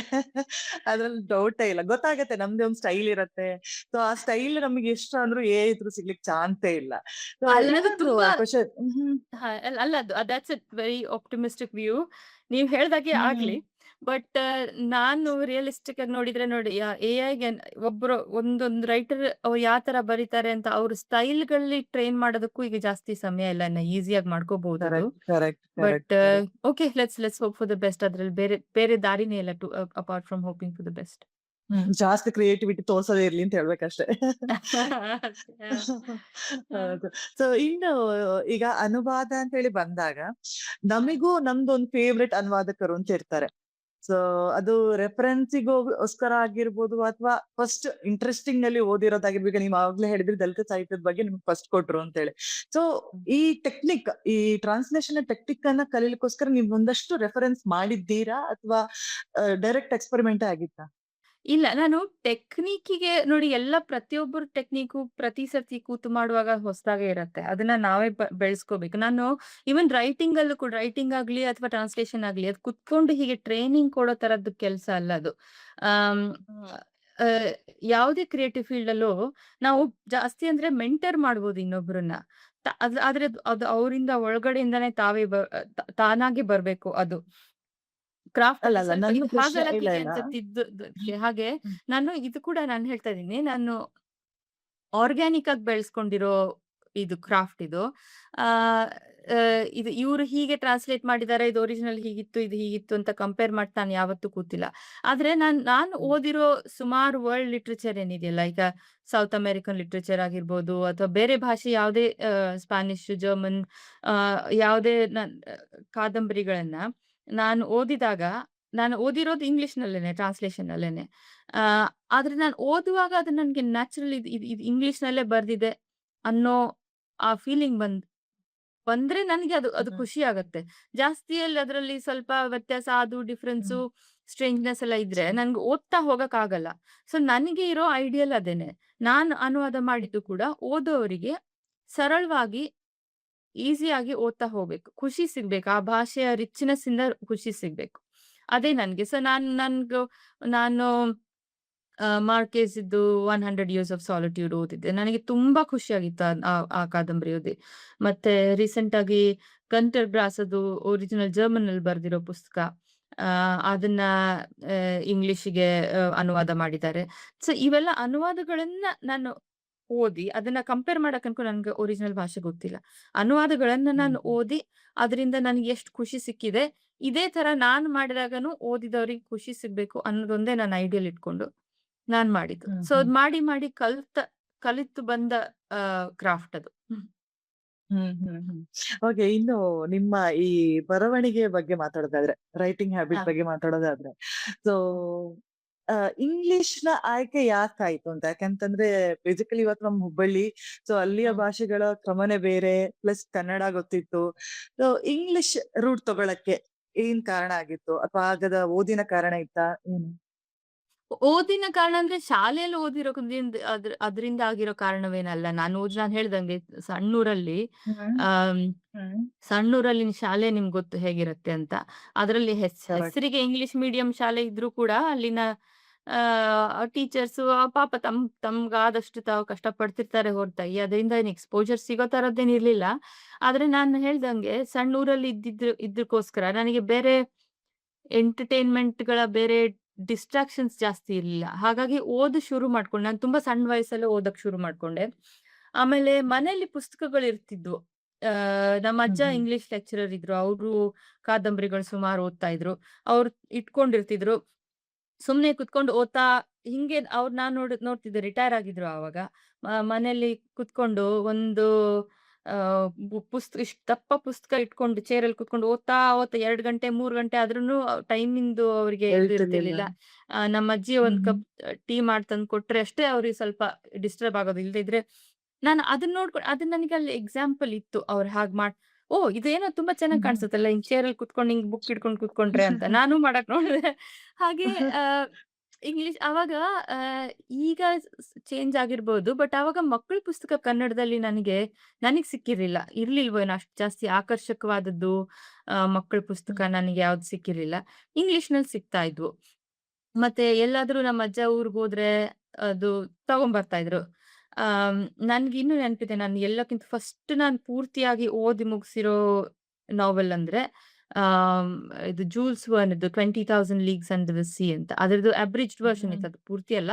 ಅಬ್ರಿಜ್ಡ್ ವರ್ಷನ್ ಹ್ಮ್. ಮಕ್ಕಳಿಗೆ ಅಂತ ಮಾಡಿರೋದು. ನಾನು ಆವಾಗಿನ್ನು ಹ್ಮ್. ಸೆಕೆಂಡ್ ಹ್ಮ್. ಕ್ಲಾಸಲ್ಲಿ ಇದ್ನೇನೋ. ಆಹ್, ಹ್ಮ್. ಅದೇನೋ ನನ್ಗೆ ತುಂಬಾ ಒಂಥರ ಅದು ಸೈ-ಫೈ ಪುಸ್ತಕ ಅದು. ಅದಿನ್ನೂ ಸಬ್‌ಮರೀನ್ ಡೆವಲಪ್ ಮಾಡೋಕ್ಕಿಂತ ಮುಂಚೆ ಈ ತರ ಒಂದ್ ಸಬ್‌ಮರೀನ್ ಅಂತ ಒಂದ್ ಇರತ್ತೆ ಅಂತ ಕಲ್ಪಿಸಿ, ಅದರಲ್ಲಿ ಒಬ್ರು ಯಾರೋ ಈ ಜಗತ್ತಿಲ ಅಲ್ಲಿರೋ ಪ್ರಾಬ್ಲಮ್ಸ್ ಅನ್ನ ಎಸ್ಕೇಪ್ ಮಾಡಕ್ಕೆ ಅಂತ ಸಬ್‌ಮರೀನಲ್ಲೇ ತಮ್ಮ ಇಡೀ ಲೈಫನ್ನ ಇದು ಮಾಡೋ ಹಾಗೆ ಅದ್ರದ್ದೇನೋ ಅದನ್ನ ಓದಿ ನಂಗೆ ಒಂಥರ ಹುಚ್ಚಿಡೀತು ನನ್ಗೆ ಇದೇನಿದು ಅಂತ. ಮತ್ತೆ ಹ್ಮ್. ಅದ್ ಹ್ಮ್. ಓದಿ ಹ್ಮ್. ಮುಗ್ಸೋದಿಕ್ಕೆ ಯಾರು ಯಾರು ಬೇಡ ನನಗೆ. ನಾನು ನನ್ ಬುಕ್ ಇದ್ರೆ ಸಾಕು ಅಂತ. ಅದ್ ಆ ಅದರಿಂದ ಆಗಿರೋ ಅನುಭವದಿಂದ ನಾನು ಹಂಗೆ ಓದ್ತಾ ಹೋದೆ. ಏನೇನ್ ಸಿಕ್ಕಿರೋ ಪುಸ್ತಕ ಎಲ್ಲ ಓದೋದು. ಈವನ್ ನನ್ಗದು ಆಹ್, ಆ ಓದೋ ಆ ಪುಸ್ತಕಕ್ಕೆ ಬೇಕಾಗಿರೋ ಮೆಚೂರಿಟಿ ಇಲ್ವಂದ್ರೂ ಕೂಡ ಪರವಾಗಿಲ್ಲ. ಒಂದ್ ದಪ್ಪ ಪುಸ್ತಕ ಇದೆಯಾ ಓದೋದು. ಇಟ್ಕೊಂಡು ಕೂತ್ಕೊಂಡ್ಬಿಡು. ನಾನು ಆ, ಇದು ಸಲ್ಮಾನ್ ರಶ್ದಿ 'ಮಿಡ್‌ನೈಟ್ಸ್ ಚಿಲ್ಡ್ರನ್' ನಾನು ಓದಿದಾಗ ನನ್ಗೆ 12 ವರ್ಷ. ಆಹ್, ಹ್ಮ್. ಸೊ ನನಗಿನ್ನು ಪೂರ್ತಿಯಾಗಿ ಅದ್ರಲ್ಲಿರೋ ಇದು ಆ ನ್ಯೂಯಾನ್ಸಸ್ ಎಲ್ಲ ನನಗೆ ಅರ್ಥ ಆಗಿರ್ಲಿಕ್ಕಿಲ್ಲ. ಬಟ್ ಓದಿದೀನಿ ಅನ್ನೋ ನನಗದೊಂದು ಖುಷಿ. ಸೊ ನ್ಯಾಚುರಲ್ ಆಗಿ ಹ್ಮ್. ಹ್ಮ್. ಯಾವ ಭಾಷೆ ಓದಕ್ ಶುರು ಮಾಡ್ತೀವಿ, ಬರಿಯಕ್ಕೂನು ಅದ್ರಲ್ಲೇ ನಮ್ಗೆ ಆಹ್, ಅದು ನೆಕ್ಸ್ಟ್ ಸ್ಟೆಪ್ ಅದು ಇಂಟ್ರೆಸ್ಟ್ ಹುಟ್ಕೊಳತ್ತೆ. ಬರುತ್ತೆ. ಆಹ್, ಹ್ಮ್. ಹ್ಮ್. ಮನೇಲಿ ಹ್ಮ್. ಮಾತಾಡ್ತಿರೋದು ಕನ್ನಡವೇ. ಆದ್ರೆ ನಾನು ಹ್ಮ್. ಓದೋದು, ಬರೆಯೋದು ಇಂಗ್ಲಿಷ್ ಶುರು ಮಾಡ್ಕೊಂಡೆ. ಆಹ್, ಮತ್ತೆ ಕನ್ನಡದ ಜೊತೆ ನನಗೆ ಹೆಂಗಂದ್ರೆ ನಮ್ಮ ಆಡ್ಭಾಷೆ ನಮ್ದು ಉತ್ತರ ಕರ್ನಾಟಕ ಭಾಷೆ ಅಲ್ವಾ? ಅದೇ ಹ್ಮ್. ಲಿಟ್ರೇಚರ್ ಇರೋದು ಸ್ವಲ್ಪ ಬೇರೆ ಆಗುತ್ತೆ. ನನಗೆ ಅದು ಯಾಕೋ ಅದೇನೋ ತುಂಬಾ ಫಾರ್ಮಲ್ ಅಂತ ಅನ್ಸೋದು. ಹಾಗಾಗಿ ಅಷ್ಟು ಖುಷಿ ಸಿಗ್ತಿರ್ಲಿಲ್ಲ. ಆದ್ರೆ ಓಹ್! ನಿಮ್ದು ಯೋಚನೆ ಯಾವ ತರ ಇರುತ್ತೆ? ಈಗ ನೀವು ಬರಿಬೇಕು ಅಂತ ಹೇಳಿ ಕೂತಾಗ, ಕವಿತೆ ಆಗಿರ್ಬೋದು, ಕಥೆ ಆಗಿರ್ಬೋದು. ಸೊ ಥಾಟ್ ಪ್ರೊಸೆಸ್ ಯಾವ ಲ್ಯಾಂಗ್ವೇಜ್ ಅಲ್ಲಿ ಓಡುತ್ತೆ ಅಂತ ಹೇಳಿ? ಹಾ. So okay. ಥಾಟ್ ಪ್ರೊಸೆಸ್ ನಂದು ಜಾಸ್ತಿ ನಾನು ಬರವಣಿಗೆ ಇಂಗ್ಲಿಷ್ ಆದಿದ್ರಿಂದ, ಥಾಟ್ ಪ್ರೊಸೆಸ್ ಕೂಡ ಸುಮಾರು ಮಟ್ಟಿಗೆ ಇಂಗ್ಲಿಷೇ ಆಯ್ತು. ಹ್ಮ್. ಮತ್ತೆ ಅದು ಹ್ಮ್. ಆಹ್, ಸಂದರ್ಭದ ಜೊತೆ ಈಗ ನಾನೀಗ 2 ವರ್ಷ ಆಯ್ತು ಯುಕೆಯಲ್ಲಿ ಇರಕ್ ಶುರು ಮಾಡಿ. ಇಲ್ಲಿ ಹೆಚ್ಚಾನೆಚ್ಚು ನಾನು ಹ್ಮ್. ಹ್ಮ್. ಎಲ್ರ ಜೊತೆ ಇಂಗ್ಲಿಷೇ ಮಾತಾಡೋದು. ಸೊ ನಾನೇನೋ ಈಗ ಹೋಗಿ ಯಾರಿಗೋ ಏನೋ ಹೇಳ್ಬೇಕು, ಏನೋ ಅಂತ ಯೋಚನೆ ಮಾಡ್ತಾ ಇರ್ತೀನಿ. ಅದು ಇಂಗ್ಲಿಷಲ್ಲೇ ಬಂದ್ಬಿಡತ್ತೆ. ಮತ್ತೆ ನಾನು ಬರಿಯೋಕೆ ಕೂತಾಗ ನಾನು ಇಂಗ್ಲಿಷಲ್ಲಿ ಕಥೆ ಬರಿಬೇಕಾದ್ರೆ ಅದು ಇಂಗ್ಲಿಷಲ್ಲೇ ಬರುತ್ತೆ. ಕನ್ನಡದಲ್ಲಿ ಹ್ಮ್. ಹ್ಮ್. ಬರಿಬೇಕಾದ್ರೆ ಕನ್ನಡದಲ್ಲಿ ಬರುತ್ತೆ. ಆಹ್, ಸೊ ಹ್ಮ್. ಹಾ, 2 ಬ್ಯಾಲೆನ್ಸ್ ಆಗಿರುತ್ತೆ. Am, okay. Okay. Hmm. So ಕನ್ನಡದಲ್ಲಿ ಎಂಟ್ರಿ ಯಾಕೆ ಲೇಟ್ ಆಯ್ತು ಅಂತ? ಅದು ಅದಕ್ಕಿಂತಲೂ ಮೈನ್ ಆಗಿ ಏನಂತ ಹೇಳಿದ್ರೆ, ಈಗ ಸಾಮಾನ್ಯವಾಗಿ ಹೇಗೆ ಅಂತ ಹೇಳಿದ್ರೆ, ಚುಟುಕು ಬರಿಯತ್ತಾ? ಅಥವಾ ಹಾ. ಕವಿತೆ ನೆಕ್ಸ್ಟ್ ಕವಿತೆ ಬರೀತಾ? ಹ್ಮ್. ಅಂದ್ರೆ ಟೀನೇಜಿಗ್ ಬಂದಾಗ ಲವ್ ಲೆಟರ್ಸ್‌ಗಳು ಬರೀತಾ? ಸೊ ಈ ರೀತಿಯಾಗಿ ರೈಟಿಂಗ್ ವೇವ್ ಸ್ಟಾರ್ಟ್ ಆಗತ್ತಂತೆ ಒಬ್ರಲ್ಲಿ. ಇದು ಕೇಳ್ಪಟ್ಟದ್ದು. ಆ, ಸೊ ಬಟ್ ಆ, ಯೂ ಡೈರೆಕ್ಟ್‌ಲಿ ಡೈ ಇಂಟು ಕಾದಂಬರಿ ತೋರ ನೆರಳು ಅಂತ. ಸೊ ಆ. ಇದಕ್ಕೇನ್ ರೀಸನ್ ಅಂತ? ನಾನು ಕ ಕ ಈ ಕಾದಂಬರಿ 'ಹೆಸರು ನೆರಳು' ಬರೆಯುವಷ್ಟರಲ್ಲಿ ನಾನು ಆಗ್ಲೇ 2 ಆಮ್, ಇಂಗ್ಲಿಷ್‌ನಲ್ಲಿ ಬರ್ದು ಮುಗಿಸಿದೆ. ಇದು ನಂದು ಎಲ್ಲಕ್ಕಿಂತ ಮುಂಚೆ ನಾನೇ ಬರ್ದಿದ್ದು ಇದು ಕಾದಂಬರಿ ಸಿಲ್ವಿಯಾ. ಓಕೆ. ಅದಾದ್ಮೇಲೆ ಈಗ ಹ್ಮ್. ಮೊನ್ನೆ ಕಳೆದ ತಿಂಗಳು ನಂದು ಇದು ಪ್ರಕಟ ಆಯ್ತು. ಆದ್ರೆ ನಾನು ಬರ್ದಿದ್ದು ಸ್ವಲ್ಪ ಹಿಂದೆನೆ ಬರ್ದಿಟ್ಟಿದ್ದೆ ಇದು ಶಾರ್ಟ್ ಸ್ಟೋರಿ ಕಲೆಕ್ಷನ್ ಗುಡ್ಡೆ ನಗರ್. So okay. ಇವೆರಡು ನಾನು ಬರೆಯುವಷ್ಟರಲ್ಲಿ ಇಂಗ್ಲಿಷ್‌ನಲ್ಲಿ ಅದು ಅದೇ ನನಗೊಂದು ಟ್ರೈನಿಂಗ್ ಆಗಿತ್ತದು. ಒಂದು ಹ್ಮ್. ಒಂದು ಕಥೆಯನ್ನ ಹಿಡ್ಕೊಂಡು ಅದನ್ನ ಸಸ್ಟೈನ್ ಮಾಡಿ ಪೂರ್ತಿಯಾಗಿ ಮುಗಿಸೋದು. ಅದು ಅಂದ್ರೆ ಕಾದಂಬರಿ ಬರೆಯೋದಂದ್ರೆ ಮ್ಯಾರಥಾನ್ ಓಡಿದಂಗೆ. ಸ್ಪೀಡ್ ಅಲ್ಲ ಅದ್ರಲ್ಲಿ. ಅದು ನಾವು ಆಹ್, ಕರೆಕ್ಟ್. ಹ್ಮ್. ಸ್ಟಾಮಿನಾ ಇಟ್ಕೊಂಡು ಪೂರ್ತಿಯಾಗಿ ಮುಗಿಸೋ ತರ. ಅದ್ರದ್ದು ಟ್ರೈನಿಂಗ್ ನನಗೆ ಆಗ್ಲೇ ಆಗೋಗಿತ್ತು. ಆಮೇಲೆ ಹ್ಮ್. ಭಾಷೆಯಲ್ಲಿ ನಾನು ಹೇಳ್ದಂಗೆ ಇಂಗ್ಲಿಷ್ ಜೊತೆಗೆ ನನಗೆ ನಾನು ಓದಿದ್ದು ಶುರುನಲ್ಲಿ ಇಂಗ್ಲಿಷನ್ನೇ. ಹಾಗಾಗಿ ಇಂಗ್ಲಿಷ್ ನನಗೆ ಸಹಜವಾಗಿ ಬಂದಿರೋದು. ಕನ್ನಡದ ಜೊತೆ ನನಗೆ ಹೇಗೆ ಅಂದ್ರೆ ಸಂಬಂಧ, ಈಗ ಮ್ ಮನೆ ಹಿರಿಯರ ಜೊತೆ ನಮ್ದು ಸ್ವಲ್ಪ ಹೇಗೆ ಹ್ಮ್. ಫಾರ್ಮಲ್ ಆಗಿ, ಸ್ವಲ್ಪ ರೆಸ್ಪೆಕ್ಟ್ ಆಗಿ ಇರುತ್ತಲ್ಲ, ಅದೇ ತರ ನನಗೆ ಹ್ಮ್. ಕನ್ನಡದ ಜೊತೆ ಅಷ್ಟು ಹಾಗಾಗಿ ಕನ್ನಡದ ಜೊತೆ ನನಗೆ ಕೆಲವು ವಿಷಯಗಳನ್ನ ನನಗೆ ಅದರಲ್ಲಿ ಎಕ್ಸ್‌ಪ್ರೆಸ್ ಮಾಡಕ್ಕೆ ಆಗಲ್ಲ ಅನ್ನೋ ಒಂದು ಫೀಲಿಂಗ್. ನಾವು ಹಿರಿಯರ ಜೊತೆ ಕೆಲವೊಂದು ವಿಷಯಗಳನ್ನ ನಾವು ಮಾತಾಡಲ್ಲ. ಹ್ಮ್. ಅಲ್ವಾ? ಹ್ಮ್. ಹ್ಮ್. ಹ್ಮ್. ಹಾಗೆ ನನಗೆ ಆ ಒಂದು ಫಾರ್ಮಲ್ ರಿಲೇಶನ್‌ಶಿಪ್ ಇತ್ತು ಕನ್ನಡದ ಜೊತೆ. ಆದ್ರೆ ನಮ್ಗ್ ಹೆಂಗಂದ್ರೆ, ಈಗ ನೋಡಿ ನಾವು ಮನೇಲಿದ್ದಾಗ ನಮ್ಮಮ್ಮ ಅಪ್ಪನ ಜೊತೆ ನಾವು ಚಿಕ್ಕವರಿದ್ದಾಗ ಏನೋ ಹ್ಮ್. ಮಾತಾಡ್ತೀವಿ. ಒಂದ್ ಲೆವೆಲ್ ನಮ್ದೊಂದು ರಿಲೇಶನ್‌ಶಿಪ್ ಇರತ್ತೆ. ಆಮೇಲೆ ಓದಕ್ಕೋ, ಕೆಲ್ಸಕ್ಕೋ ಅಂತೆಲ್ಲ ದೊಡ್ಡವರಾಗಿ ನಾವು ಹಾಸ್ಟೆಲಲ್ಲಿದ್ದು, ಮತ್ತೇನೋ ಹೋಗಿ ಬೇರೆ ಊರಲ್ಲಿದ್ದು, ಬಂದ ಮೇಲೆ ನಾವು ಬೆಳೆದಿರ್ತೀವಿ. ನಾವು ಕೂಡ ದೊಡ್ಡವರಾಗಿರ್ತೀವಿ. ಆವಾಗ ನಮ್ದು ಅಲ್ಲಿ ಸ್ವಲ್ಪ ಸಲಿಗೆ ಬರುತ್ತೆ, ಸ್ವಲ್ಪ ಫ್ರೀಡಮ್ ಬರುತ್ತೆ. ಮೊದಲು ನಾವು ಚಿಕ್ಕವರಿದ್ದಾಗ ಮಾತಾಡ್ದಲ್ಲೇ ಇರೋ ವಿಷಯಗಳನ್ನ ನಾವು ಇವಾಗ ಮಾತಾಡ್ಬೋದು. ಆ ತರ ಹ್ಮ್. ಹಾಗೆ ನನ್ಗನ್ಸುತ್ತೆ ನಂದು ಕನ್ನಡದ್ದು ರಿಲೇಶನ್‌ಶಿಪ್ ಸ್ವಲ್ಪ ಇವಾಲ್ವ್ ಆಯ್ತು ಆಮೇಲೆ. ಮೊದ್ಲು ಫಾರ್ಮಲ್ ಆಗಿರೋದು, ಹ್ಮ್. ಆಮೇಲೆ ಸ್ವಲ್ಪ ಸಲಿಗೆ ಬರೋ ತರ ಕೆಲವೊಂದು ಕಾದಂಬರಿಗಳಲ್ಲಿ ನಾವು ಆಹ್, ಲಿಟರೇಚರಲ್ಲಿ ಕೆಲವೊಂದು ಸಬ್ಜೆಕ್ಟ್‌ಗಳು ಬಂದೇ ಬರ್ತವೆ. ನಾವು ಲೈಫ್ ಬಗ್ಗೆ ಬರಿಬೇಕಾದ್ರೆ ಅದು ಬಂದೇ ಬರ್ತವೆ. ಆಹ್, ಹ್ಮ್. ಆಹ್, ಹ್ಮ್. ಅವುಗಳನ್ನ ನಾನು ಕನ್ನಡದಲ್ಲಿ ಎಕ್ಸ್‌ಪ್ರೆಸ್ ಮಾಡ್ಬೇಕಾದ್ರೆ ಫಸ್ಟ್ ನನಗೆ ಕನ್ನಡ ಜೊತೆ ನನಗೆ ಇಂಗ್ಲಿಷ್ ನಾನು ಹೇಳ್ದಾಗೆ ನಾನು ಮೊನ್ನೆ ಯಾವುದೋ ಒಂದು ಇಂಟರ್ವ್ಯೂವಲ್ಲಿ ಕೇಳಿದ್ರು. ಇಂಗ್ಲಿಷ್ ನನಗೆ ಫ್ರೆಂಡ್ ಆಗಿತ್ತು. ಫ್ರೆಂಡ್ ಜೊತೆ ಹ್ಮ್. ಆಟ ಆಡ್ಬೋದು. ಕನ್ನಡ ಅಮ್ಮನ್ ಜೊತೆ ಆಟ ಆಡಕ್ಕಾಗಲ್ಲ. ಆಟ ಆದ್ರೆ ಆಡಕ್ಕಾಗಲ್ಲ. ಹ್ಮ್. ಅದಕ್ಕೆ ಬಟ್ ನಾನು ಇಂಗ್ಲಿಷ್ ಮೂಲಕ ನಾನು ಕಾದಂಬರಿ ಬರೆದು ಸ್ವಲ್ಪ ನನಗೆ ಆ ಕಾನ್ಫಿಡೆನ್ಸ್ ಬಂದು, ನಾನು ಬಂದಿದ್ದಾದ್ಮೇಲೆ ಆಮೇಲೆ ನನಗೆ ಹೇಗೆ ಆಚೆ ಇದ್ದು ಬಂದು ಆಮೇಲೆ ಈಗ ನನಗೆ ನಮ್ಮಮ್ಮ ಫ್ರೆಂಡ್ ತರಾನೇ ಈಗ. ಚಿಕ್ಕವಳಿದ್ದಾಗ ಇರ್ಲಿಲ್ಲ. ಹ್ಮ್. ಹಾಗೆ ಹ್ಮ್. ಹ್ಮ್. ಕನ್ನಡ ಕೂಡ ಈಗ ನನಗೆ ಫ್ರೆಂಡ್ ಆಗ್ತಾ ಇದೆ. ಸೊ, ಅದ್ರ ಓಕೆ. ಜೊತೆ ಇವಾಗ ನಾನು ಆಟ ಆಡ್ಬೋದು ಅಂತ ಅನಿಸ್ತು. ಮತ್ತೆ ಇನ್ನು ನಾನು ಹೇಗೋ ಆಗ್ಲೇ ಕಾದಂಬರಿ ಕಥೆ ಎಲ್ಲ ಬರ್ದು ಪಬ್ಲಿಷ್ಡ್ ರೈಟರ್, ಆಥರ್ ಆಗಿದ್ದೀನಿ. ಇನ್ನು ನಾನು ಚಿಕ್ಕದು ಯಾಕೆ ಬರೀಲಿ? ನಾನು ಡೈರೆಕ್ಟ್ ಕಾದಂಬರಿಗೆ ಹೋಗ್ಲಿ ಅಂತ. ಆ ಅದನ್ನ ನಾನು ಮತ್ತೆ ಈವನ್ ಆಕ್ಚುಲಿ ನಂದು ಪ್ಲಾನಿಂಗ್ ಇರ್ಲಿಲ್ಲ ಅದು. ನನಗೆ ಒಂದು ಹ್ಮ್. ಹ್ಮ್. ಏನಂದ್ರೆ ಶಬ್ದಗಳ ಜೊತೆ ಆಟ ಆಡೋದು ನನಗೆ ತುಂಬಾ ಇಷ್ಟ. ನಾನು ಪನ್ಸ್ ಈವನ್ ಇಂಗ್ಲಿಷಲ್ಲಿ ಕೂಡ ನಾನು ಸ್ವಲ್ಪ ಹ್ಮ್. ಅದೆಲ್ಲ ಇರತ್ತೆ ಹ್ಮ್. ನಂದು ವರ್ಡ್ ಪ್ಲೇ ಎಲ್ಲ ಬೇಕು ನನಗೆ. ಹಾಗೆ ಹ್ಮ್. ಹ್ಮ್. ಇದು ಸತ್ತವರ ನೆರಳು ಅಂತ ನಾಟಕ ಇದೆಯಲ್ಲ. ಜಡ ಹ್ಮ್. ಭರತರದ್ದು. ಆ ನಾಟಕ ನೋಡೂ ಇದ್ದೀನಿ ನಾನು. ತುಂಬಾ ಚೆನ್ನಾಗಿತ್ತು. ನಾನು ಓದೂ ಇದ್ದೀನಿ. ಅದನ್ನ ನಾನು ಸತ್ತವರ ನೆರಳು ಇದ್ದದ್ದನ್ನ ಹೆತ್ತವರ ನೆರಳು ಮಾಡಿ ಒಂದೇನೋ ಒಂದು ಕತೆ ಕಟ್ಟಬಹುದಲ್ಲ. ಮತ್ ನನಗೇನ್ ಅನ್ಸುತ್ತೆ ಹ್ಮ್. ಎಷ್ಟು ಹ್ಮ್. ಈಸಿ ಆಗಿದೆ ಅದು. ಸತ್ತವರ ನೆರಳಿದೆ ಹೆತ್ತವರ ನೆರಳು ಮಾಡಿ ಇದ್ರ ಮೇಲೆ ಇನ್ನು ಯಾಕೆ ಬರ್ದಿಲ್ಲ? ಇದನ್ನ ಯಾರೋ ಹ್ಮ್. ಬರೆಯೋಕ್ಕಿಂತ ಮುಂಚೆ ನಾನೇ ಬರೆದು ಬಿಡ್ಬೇಕು ಅಂತ. ಆ ಹ್ಮ್. ಹ್ಮ್. ಹ್ಮ್. ಸೊ ಟೈಟಲ್ ಫಸ್ಟ್ ನನ್ ತಲೆಯಲ್ಲಿ ಬಂತು. ಇನ್ನು ಆ ಓಕೆ. ಟೈಟಲ್‌ಗೆ ಹೊಂದೋ ತರ ಒಂದು ಕತೆ ಹುಟ್ಸ್ಕೋಬೇಕು. ಅದು ಹ್ಮ್. ಹ್ಮ್. ನಾನ್ ಬರ್ದಿರೋ ನನ್ನ ಟೆಕ್ನಿಕ್‌ಯಿಂದಾಗಿ ಅದು ಹ್ಮ್. ಸ್ವಂತ ಬರ್ತಾ ಹೋಯ್ತು. ಹಾಗೆ 1 ಆಕ್ಚುಲಿ ವರ್ಷ ನಂಗದು ಆಯ್ತು ಇಷ್ಟ ನಂಗೆ. ಆಯ್ತು. ಹಾ. ಫಸ್ಟ್ ಲೈನಲ್ಲೇ ನೀವು ಬರ್ದಿದ್ರಿ. ಏನು ಈ ಹಾ. ಕಾದಂಬರಿಯಲ್ಲಿ ಬರತಕ್ಕಂತ ಎಲ್ಲಾ ಪಾತ್ರಗಳು, ಘಟನೆಗಳು, ಸನ್ನಿವೇಶಗಳು ನಮ್ಮಮ್ಮ ನಾಣೆಗೂ ಶುದ್ಧ ಸುಳ್ಳು. ಕಟ್ಟು ಕತೆ ಹಾಳು ಹರಟೆ ಅಂತ. ಅದು ಆಕ್ಚುಲಿ ನಂಗೆ ತುಂಬಾ ಇಷ್ಟ ಆಯ್ತು. ನಂಗೆ ಇದನ್ನ ಕೇಳ್ಬೇಕು. ಆವಾಗ್ಲೇ ನೀವ್ ಮಾತಾಡ್ತಾ ಹೇಳಿದ್ರಿ. ಹ್ಮ್. ಸಾಕಷ್ಟು ಪುಸ್ತಕಗಳನ್ನು ಓದಿರೋದೆಲ್ಲ ನೀವು ಇಂಗ್ಲಿಷ್‌ನಲ್ಲೇ ಅಂತ ಹೇಳಿ. ಸೊ ಹೌದು. ಕನ್ನಡದಲ್ಲಿ ಆ ಕಲ್ಪನೆ ಇದೆಯಲ್ಲ ಬರ್ಬೇಕು ಅಂತ ಹೇಳಿದ್ರೆ ಯಾವ್ದೋ ಒಂದು ಓದು ಕಾರಣ ಆಗಿರ್ಬೇಕು ಅಥವಾ ಕೇಳು ಕಾರಣ ಆಗಿರ್ಬೇಕು. ಸೊ ಆ ಸಾಲಲ್ಲಿ ಯಾರಾದ್ರೂ ನಿಲ್ತಾರಾ ಅಂತ ಹೇಳಿ? ನಾನು ನಾನು ಆ ಸಾಲಲ್ಲಿ ಕಾದಂಬರಿಗಳಲ್ಲಿ ಆಹ್, ನಾನು ಅನುವಾದಿಸಿದ್ದು ನನಗೆ ಹಳ್ಳ ಬಂತು ಹಳ್ಳ ತುಂಬಾನೇ ಇಷ್ಟ ಆಯ್ತು. ತುಂಬಾನೇ ಇಷ್ಟ ಆಯ್ತು. ಹ್ಮ್ ಅದು ಹ್ಮ್ ಅಂದ್ರೆ ಭಾಷೆ ಹೇಗೆ ಇಷ್ಟು ಸಹಜವಾದದ್ದು, ಅದರಲ್ಲಿ ವ್ಯಂಗ್ಯ ಇದೆ, ತಮಾಷೆ ಇದೆ, ಆಹ್, ಆಹ್, ಕೆಲವೊಂದು ಸಿಚುಯೇಷನ್‌ಗಳು ಈ ಈ ಎಲ್ಲ ವಿಷಯಗಳನ್ನ ಇಷ್ಟು ಸಹಜವಾಗಿ ಬರಿಬಹುದಾ ಅನ್ನೋ ಕಲ್ಪನೆ ನನಗೆ ಫಸ್ಟ್ ಟೈಮ್ ಅದ್ರಲ್ಲಿ ಸಿಕ್ಕಿರೋದು. ಹಾ ಹಾಗೆ ಹಾ ಹಾ ನಾನು ಕೂಡ ಬರೆಯುವಾಗ ನನಗೆ ಆಹ್, ಆಹ್, ನಾನು ಹೇಳ್ದೆ I read for pleasure, I right for pleasure. So ನನಗೆ ಹ್ಮ್ ಅದರಲ್ಲಿ ಖುಷಿ ಸಿಗ್ಬೇಕು. ಸೊ ನಾನು ಇದು ಕೂಡ ನನಗೆ ಹ್ಯೂಮರ್ ತುಂಬಾ ಇಂಪಾರ್ಟೆಂಟ್ ನನಗೆ. ಇದ್ರಲ್ಲಿ ಹ್ಮ್ ಇರೋದು ಥೀಮ್ ಮಾತ್ರ ಡಾರ್ಕ್ ಥೀಮೇನೆ. ಆದ್ರೆ ಹ್ಮ್ ಸನ್ನಿವೇಶಗಳಲ್ಲಿ ನಾನು ಭಾಷೆ ಬಳಕೆಯದ್ರಲ್ಲಿ ನನಗೆ ಹ್ಯೂಮರ್ ಬೇಕು. ಸೊ ನಾನು ಹಾಗೆ ಇದಕ್ಕ ಇವನ್ ಸ್ಟಾರ್ಟಿಂಗ್ ಅಲ್ಲಿ ಹೇಳಿದ್ನಲ್ಲ, ಸುಮಾರು ಜನ ಓಹ್! ಇಲ್ಲ ಫಸ್ಟ್ ಕಾದಂಬರಿ ಆಟೋಬಯೋಗ್ರಫಿಕಲ್ ಆಗಿರುತ್ತೆ. ನಮ್ಮ ಜೀವನದ್ದೇ ನಾವು ಬರ್ಕೊಂಡಿರ್ತೀವಿ. ಅದನ್ನ ಸುಮ್ನೆ ಫಿಕ್ಷನ್ ಅಂತ ಹೇಳಿರ್ತೀವಿ ಅಂತೆಲ್ಲ ಅನ್ಕೋತಾರೆ. ಅದೇನಿಲ್ಲ. ನಾನು ಆಗ್ಲೇ ಈಗ ಬರ್ದಾಯ್ತು. ನಾನು 2, 3 ಪುಸ್ತಕ ಬರ್ದಿದ್ದೀನಿ. ಸೊ, ನನ್ಗೆ ಅದೇನು ಉಳಿದಿಲ್ಲ. ನಾನ್ ಪೂರ್ತಿ ನಾನು ಕಟ್ಟಿರೋದನ್ನೇ. ಡಿಸ್ಕ್ಲೇಮರ್ ಬರೀತಾರೆ. ಹ್ಮ್ ಈ ಹ್ಮ್ ಪಾತ್ರ ಸನ್ನಿವೇಶಗಳು ಕೇವಲ ಕಾಲ್ಪನಿಕ ಅಂತ. ಅದನ್ನೇ ಅಷ್ಟು ನಾನು ಹಂಗೆ ಅಷ್ಟು ಬೋರಿಂಗ್ ರೀತಿಯಲ್ಲಿ ಯಾಕೆ ಬರೀಲಿ? ಅದಕ್ಕೆ ನಾನು ತಮಾಷೆಯಾಗಿ ಬರ್ಕೊಂಡೆ. Correct correct. ಮತ್ತೆ ಇನ್ನೊಂದು ಏನಂತ ಹೇಳಿದ್ರೆ ನಿಮಗೆ ಇಂಗ್ಲಿಷ್ ಓದು ಅಂದ್ರೆ ನೀವಾಗ್ಲೇ ಹೇಳಿದ್ರಿ ತುಂಬಾ ಫ್ಯಾಂಟಸಿ ವರ್ಲ್ಡ್ ಅನ್ನ ಅವ್ರು ಕ್ರಿಯೇಟ್ ಮಾಡಿದ್ದಾರೆ. ತುಂಬಾ ಹಳೆ ಈಗ ಹ್ಮ್. ನಾವು ಹ್ಯಾರಿ ಪಾಟರ್ ನಾವು ನಮ್ ನಮ್ದು ನಾನ್ ಸ್ಟೂಡೆಂಟ್ ಆಗಿದ್ದಾಗ ಹೇಗೆ ಹೇಳ್ತಿದ್ರು ಅಂದ್ರೆ ಹ್ಯಾರಿ ಪಾಟರ್ ಮೂವಿಯನ್ನ ಟಿವಿಲಿ ನೋಡೋಕ್ಕಿಂತ ಮುಂಚೆ ಫಸ್ಟ್ ಬುಕ್ ಅಲ್ಲಿ ಓದಿ ಅಂತ ಹೇಳ್ತಿದ್ರು. ಸೊ ಹ್ಮ್. ಅಷ್ಟು ಇಮ್ಯಾಜಿನರಿ ವರ್ಲ್ಡ್ ಅನ್ನ ಅವ್ರು ಕ್ರಿಯೇಟ್ ಮಾಡಿದ್ರು.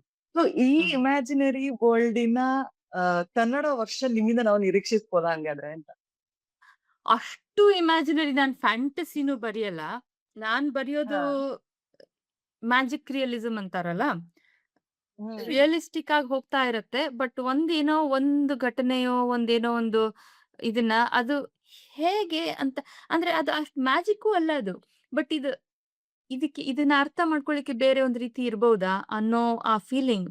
ಆಹ್, ಹ್ಮ್. ಹಾಗೆ ನಾನ್ ಬರಿತೀನಿ. ಇದ್ರಲ್ಲೂ ಕೂಡ ಕೆಲವೊಂದು ನನ್ಗೆ ಎಲ್ಲವೂ ಸ್ಟ್ರೇಟ್ ಫಾರ್ವರ್ಡ್ ಎಲ್ಲವೂ ತುಂಬಾನೇ ರಾಷನಲ್ ಆಗಿ ಇದ್ರೆ, ಅದೇನು ಅದ್ರಲ್ಲಿ ಏನು ಮಜಾ ಇಲ್ಲ ಅಂತ ಅನ್ಸುತ್ತೆ. ಸೊ ನಾನ್ ಹ್ಮ್. ಹ್ಮ್. ಬರ್ದಿದ್ದು ಹಾಗೇನೆ. ಸೊ ಫ್ಯಾಂಟಸಿ ಅಂತ ಒಂದು ಪರ್ಟಿಕ್ಯುಲರ್ ಆಗಿ ಒಂದು ಜಾನ್ರೆ ಇದೆ. ಹ್ಮ್. ಪೂರ್ತಿ ಕಾಲ್ಪನಿಕ ಹ್ಯಾರಿ ಪಾಟರ್ ನೀವ್ ಹೇಳ್ದಂಗೆ. ಅಂಥದ್ ಬರಿಯೋರು ಇದಾರೆ. ನಂದು ಆ ಸ್ಟೈಲ್ ಅಲ್ಲ. ನಂದು ಸ್ವಲ್ಪ ಮ್ಯಾಜಿಕ್ ರಿಯಲಿಸ್ಟಿಕ್ ಆಗಿರತ್ತೆ. ಬಟ್ ಮ್ಯಾಜಿಕ್ ರಿಯಲಿಸ್ಟ್ ಅಂತಾರಲ್ಲ ಹಾಗೆ. ಏನಕ್ ಕೇಳಿದೆ ಅಂದ್ರೆ, ಸೊ ಈಗ ಹ್ಮ್. ಓದ್ಕೊಂಡ್ ಬಂದಿರೋದು ಸಾಕಷ್ಟು ಈ ತರದ ಜಾನರ್ಸ್‌ಗಳೆಲ್ಲ ಓದ್ಕೊಂಡ್ ಬಂದಿರ್ತೀವಿ. ಸೊ ಹ್ಮ್. ಕನ್ನಡದಲ್ಲಿ ಅಂತ ಎಕ್ಸ್‌ಪೀರಿಯನ್ಸ್‌ಗಳು ಕಮ್ಮಿ ಆಗಿರುತ್ತೆ. ಸೊ ಅಂತ ಟೈಮಲ್ಲಿ ಈಗ ಕನ್ನಡದಲ್ಲಿ ನೀವು ಶುರು ಮಾಡಿದಾಗ, ಸೊ ಹ್ಮ್. ಇಂಗ್ಲಿಷಲ್ಲಿ ಓದಿದಂತಹ ಅಥವಾ ನಿಮಗೆ ವಾವ್ ಅನ್ಸಿದ ಆಸ್ಪೆಕ್ಟ್‌ಗಳೆಲ್ಲ ಕನ್ನಡದಲ್ಲಿ ಹ್ಮ್. ಕಾದಂಬರಿ ಬರುವಾಗ ಕಾದಂಬರಿ ಮುಂದಿನ ಕಾದಂಬರಿಗಳಲ್ಲಿ ಆ ತರದ್ದೇನಾದ್ರೂ ಒಂದು ರಿಸೋರ್ಸ್ ತರುವಂತಹ ಐಡಿಯಾಸ್ ಇದೆಯಾ ಅಂತ ಹೇಳುವಾಗ? ನಾನು ಸದ್ಯ ಯೋಚನೆ ಮಾಡಿಲ್ಲ. ಮತ್ತೆ ನಂದು ಹ್ಮ್. ನಾನೀಗ ಏನಾದ್ರೂ ಬರಿಯಕ್ ಕೂತ್ಕೊಂಡ್ರೆ, ನಂದು ಪ್ಲಾಟ್ ಓರಿಯೆಂಟೆಡ್ ಕಥೆಗಳಲ್ಲ. ನಾನ್ ಕತೆ ಕಟ್ಕೊಂಡು ಈ ಕತೆ ಇಷ್ಟು ಹಿಂಗೆ ಲೈನ್ ಇದು ಸ್ಟೋರಿ ಇದನ್ನ ನಾನ್ ಬೆಳೆಸ್ಬೇಕು ಅಂತ ನಂದು ಹಾಗಿರಲ್ಲ. ನಾನ್ ಬರಿತಾ ಹೋಗ್ತೀನಿ. ಅವತ್ತು ನಂದು ಏನ್ ಮೂಡ್ ಇರತ್ತೋ ಅದ್ರ ಪ್ರಕಾರ ನಾನು ಅವತ್ತು ಅವತ್ತು ಸಾರಿ ಕತೆ ಹೊರಡತ್ತೆ. ಆಹ್, ಹ್ಮ್. ನೆಕ್ಸ್ಟ್ ಡೇ ಮತ್ತೆ ಇನ್ನೊಂದು ಹಾಗೆ ನಾನು ಬರ್ದಂಗೆ ಅದು ಬೆಳೀತಾ ಹೋಗುತ್ತೆ ನಂದು. ಸೊ ನಾನು ಹಾಗೆ ಏನು ಫ್ಯಾಂಟಸಿ ಬರಿಬೇಕು ಅಥವಾ ಕನ್ನಡದಲ್ಲಿ ಒಂದು ಇದು ಇದೆ, ಇದು ಇಲ್ಲ, ಅದಕ್ಕೋಸ್ಕರ ನಾನು ಅದೊಂದು ಗ್ಯಾಪ್ ಫಿಲ್ ಮಾಡ್ಬೇಕು ಅಂತ ನಂದೇನು ಇಂಟೆನ್ಷನ್ ಇರಲ್ಲ. ನನಗೆ ನನ್ ಹ್ಮ್. ಖುಷಿಗೆ ನಾನು ಹೆಂಗ್ ಬರಿತಾ ಇದ್ದೀನಿ. ಮತ್ತೆ ನಾನು ಇಂಗ್ಲಿಷ್ ಬರ್ದು ನನಗೆ ಏನ್ ನನ್ ಸ್ಟೈಲ್ ಡೆವಲಪ್ ಆಗಿದೆ, ಅದೇ ಕೂಡ ಕನ್ನಡದಲ್ಲೂ ಬರ್ತಾ ಇರತ್ತೆ. ಹ್ಮ್. ಹ್ಮ್. ಆಹ್, ಹ್ಮ್. ಹ್ಮ್. ನಾನಿದು ಹಾಗೆ ಬರ್ದಿದ್ದೆ. ನಾನು ಶುರು ಮಾಡ್ಕೊಂಡಿದ್ದಷ್ಟೇ. ನಾನು ಕಾದಂಬರಿ ಬರಿತಾ ಇದ್ದೀನಿ ಅಂತ ಕೂಡ ನನ್ಗೆ ಗೊತ್ತಿರ್ಲಿಲ್ಲ. ಇದೊಂದು ಟೈಟಲ್ ಇಟ್ಕೊಂಡು ಒಂದು ಹೇಗೋ ಬರೆದ್ರೆ ಹೇಗೆ ಅಂತ ನಾನು ಆಹ್, ಈ ನಾನೇನ್ ಯೋಚನೆ ಮಾಡಿದೆ, ಈ ಹೆತ್ತವರ ನೆರಳು ಅಂತ ಮಾಡ್ಕೊಂಡ್ರೆ ಇದಕ್ಕೊಂದು ಕತೆ ಕಟ್ಬೋದಲ್ಲ. ಆದ್ರೆ ಅದಕ್ಕೆ ಹ್ಮ್. ಟೈಟಲ್ ಕನ್ನಡದಲ್ಲಿ ಬಂದಿದೆ. ಇನ್ನು ನಾನು ಅದಕ್ಕೆ ಇಂಗ್ಲಿಷಲ್ಲಿ ಬರಿಯಕ್ಕಾಗಲ್ಲ. ಕತೆನೂ ಹ್ಮ್. ಕನ್ನಡದಲ್ಲೇ ಬರಿಬೇಕು. ಆವಾಗ ನನ್ಗನ್ಸ್ತು ಭಾಷೆದೊಂದು ಲಿಮಿಟೇಷನ್ ಇದೆಯಲ್ಲ. ಟೈಟಲ್ ಹೀಗೆ ಇದ್ರೆ ಅದಕ್ಕೆ ನಾನು ಇಂಗ್ಲಿಷ್‌ನಲ್ಲಿ ಯಾಕೆ ಬರಿಯಕ್ಕಾಗಲ್ಲ? ಅದಕ್ಕೆ ಭಾಷೆಯ ಲಿಮಿಟೇಷನ್ನನ್ನೇ ನಾನು ಸಬ್ಜೆಕ್ಟ್ ಮಾಡ್ಕೊಂಡು ಹ್ಮ್. ನಾನು ಶುರು ಮಾಡಿದ್ದು ಹಾಗೆ. ಸೊ ನಾನ್ ಫಸ್ಟ್ ಏನೋ ಒಂದು ಎಸ್ಸೆ ಬರಿತಾ ಇದ್ದೀನಿ ಅಥವಾ ಒಂದು 2 ಪೇಜ್ ಬರೆದು ಮುಗಿಸ್ತೀನಿ ಅನ್ಕೊಂಡು, ಭಾಷೆ ಲಿಮಿಟೇಷನ್ ಬಗ್ಗೆ ಸ್ವಲ್ಪ ಹಿಂದೆ ಮುಂದೆ ನೋಡ್ಕೊಂಡು ಏನೋ ಒಂದು ಬರ್ದೆ. ಅದು ಮುಂದೆ ಬೆಳೆಸ್ಕೊಂಡು ಹೋಯ್ತು. ಅದು ಕಾದಂಬರಿ ಆಯ್ತು ಹ್ಮ್. 400 ಪೇಜಿನ ಕಾದಂಬರಿ ಆಯ್ತು. ನನ್ಗೆ ಗೊತ್ತಿಲ್ಲ ಯಾವಾಗಾಯ್ತು ಅಂತ. ಯಾವ್ದಾದ್ರು ಲೈನ್ ಇದೆಯಾ ಇದ್ರಲ್ಲಿ ತುಂಬಾ ನಿಮಗೆ ಇಷ್ಟ ಆಗಿರೋದು? ತುಂಬಾ ಕಾಡುವಂತದ್ದು ಅಥವಾ ತುಂಬಾ ಫನ್ನಿ ಅಂತಿರೋದು? ಈ ಲೈನ್ ಬರ್ದ್ಮೇಲೆ ನಿಮಗೆ ಅನ್ಸುತ್ತಲ್ಲ ಒಂದ್ಸಲ ಓದ್ದಾಗ ವಾವ್! ಇಷ್ಟ್ ಚೆನ್ನಾಗ್ ಬರ್ದ್ನಾ ನಾನು ಅಂತ ಸೆಲ್ಫ್ ಅಪ್ರಿಸಿಯೇಷನ್ ಮಾಡ್ಕೊಂಡಿರೋದು? ಹಾಗೆ ಸುಮಾರಿದೆ. ಸುಮಾರೇ ಇದೆ. ಹಾ. ಬಟ್ ನಾನ್ ಹೇಳ್ದಂಗೆ ನಾನ್ ಹೆಂಗೆ ಶುರು ಮಾಡ್ಕೊಂಡೆ ಅಂದ್ರೆ, ಆ ಓಕೆ. ಭಾಷೆಯನ್ನ ಅದ್ರ ಲಿಮಿಟೇಷನ್ಸ್ ಬಗ್ಗೆ ನಾನು ಯೋಚನೆ ಮಾಡಿದಾಗ, ಅದನ್ನ ಏನ್ ಬರ್ದೆ, ಅದನ್ನ ನಾನು ಸೂತ್ರಧಾರ ಈ ಕತೆಗೊಂದು ಸೂತ್ರಧಾರ ಇದೆ. ಹ್ಮ್. ನಾಟಕದಲ್ಲಿ ಇರ್ತಾವಲ್ಲ, ಬಂದು ಬಂದು ಮಧ್ಯೆ ಮಧ್ಯೆ ನರೇಟ್ ಮಾಡಿ ಮಾಡಿ ಹೋಗ್ತಾ ಇರ್ತಾರೆ ಹಾಗೆ. ಇದ್ರ ಹ್ಮ್. ಕಥೆಯಲ್ಲಿ ಇರೋ ಮೇನ್ ಪಾತ್ರಗಳು ಮಾಧವಿ ಅಂತ ಒಬ್ಳು. ಆಮೇಲೆ ಹ್ಮ್. ಮಾಧವಿಯ ಅಮ್ಮ ಸಿಂಧು. ಆಮೇಲೆ ಮಾಧವಿಯ ಬೆಕ್ಕು ಮೆಹರುನ್ನಿಸಾ. ಆ ಹ್ಮ್. ಬಟ್ ಇವ್ 3ಗಳ ಸೇರ್ಕೊಂಡು ಮಧ್ಯದಲ್ಲೊಂದು ಸೂತ್ರಧಾರ ಪಾತ್ರ ಬರುತ್ತೆ. ಅದು ಏನಂತ ನಾನ್ ಬಿಚ್ಚಿ ಹೇಳಲ್ಲ ಇವಾಗ. ಬಟ್ ಹ್ಮ್. ನನ್ನ ಯೋಚನೆನ ಆ ಸೂತ್ರಧಾರನ ಡೈಲಾಗ್ ಮಾಡ್ಕೊಂಡು ನಾನು ಅದ್ ಹ್ಮ್. ಸ್ಟಾರ್ಟ್ ಮಾಡಿದೆ. ಸೊ ನಾನು ಶುರುವಿಂದನೇ ಒಂದ್ 2 ಸಣ್ಣ ಪ್ಯಾರಾಗ್ರಾಫ್ ಓದ್ತೀನಿ. ಓಕೆ. ಓಕೆ. ಓಕೆ. ಸೊ ಇದು ಮೊದಲನೇ ಚಾಪ್ಟರ್ ಇದು. ಇಲ್ಲಿ ಸಲ್ಲುವರು. ಹ್ಮ್. ಚೇತನಾಕ್ ಭಾಷಾ ಇರುವುದಿಲ್ಲ. ಶುದ್ಧ ಚೇತನಾಕ್ ಭಾಷಾದ ಜರೂರೇ ಇರಂಗಿಲ್ಲ. ಅದಕ್ ಜೀವದ ಗಂಟು ಬಿದ್ದಾಗೇನೆ ಭಾಷಾ ಅನಿವಾರ್ಯ ಆಗ್ತದ. ಸಮಯ, ದಿಕ್ಕು, ಸುರು, ಕೊನೆ, ನಾನು, ನೀನು ಇಂಥ 1000 ಸುಡುಗಾಡ್ ಸೇರ್ಕೊಂಡು ಮಾತು ಕತಿ ಹೊಂಡಿಸ್ತಾವ. ಖರೆ ಅವು ಯಾವೂ ಸಂಪೂರ್ಣ ಆಗುದಿಲ್ಲ. ಅಂದ್ರೂ ಜೀವದ ತಡರ್ ಹಾಕ್ಕೊಂಡ ಚೇತನಾಕ್ಕ ಭಾಷಾದ ಆಧೀನ ಹೊಂದಲೇಬೇಕಾಗ್ತದ. ಈಗ ನನ್ನ ತಗೋರಿ. ಶಬ್ದಕೋಶದಾಗ ಹುಡುಕಿದ್ರ ನನಗ ಮನಸ್ಸು, ಅರ್ಥ, ಭಾವ, ಮದ್ಯ, ಸರಾಯಿ, ಉತ್ಸಾಹ, ಚೈತನ್ಯ, ಧೈರ್ಯ, ಉಲ್ಲಾಸ, ಪ್ರಾಣ, ಆತ್ಮ, ಭೂತ, ದೆವ್ವ, ಸ್ಫೂರ್ತಿ ಅಂತ ತಲಿಗ್ ಬಂದಂಗ ಏನೇನೋ ಶಬ್ದ ಹಾಕ್ಯಾರ.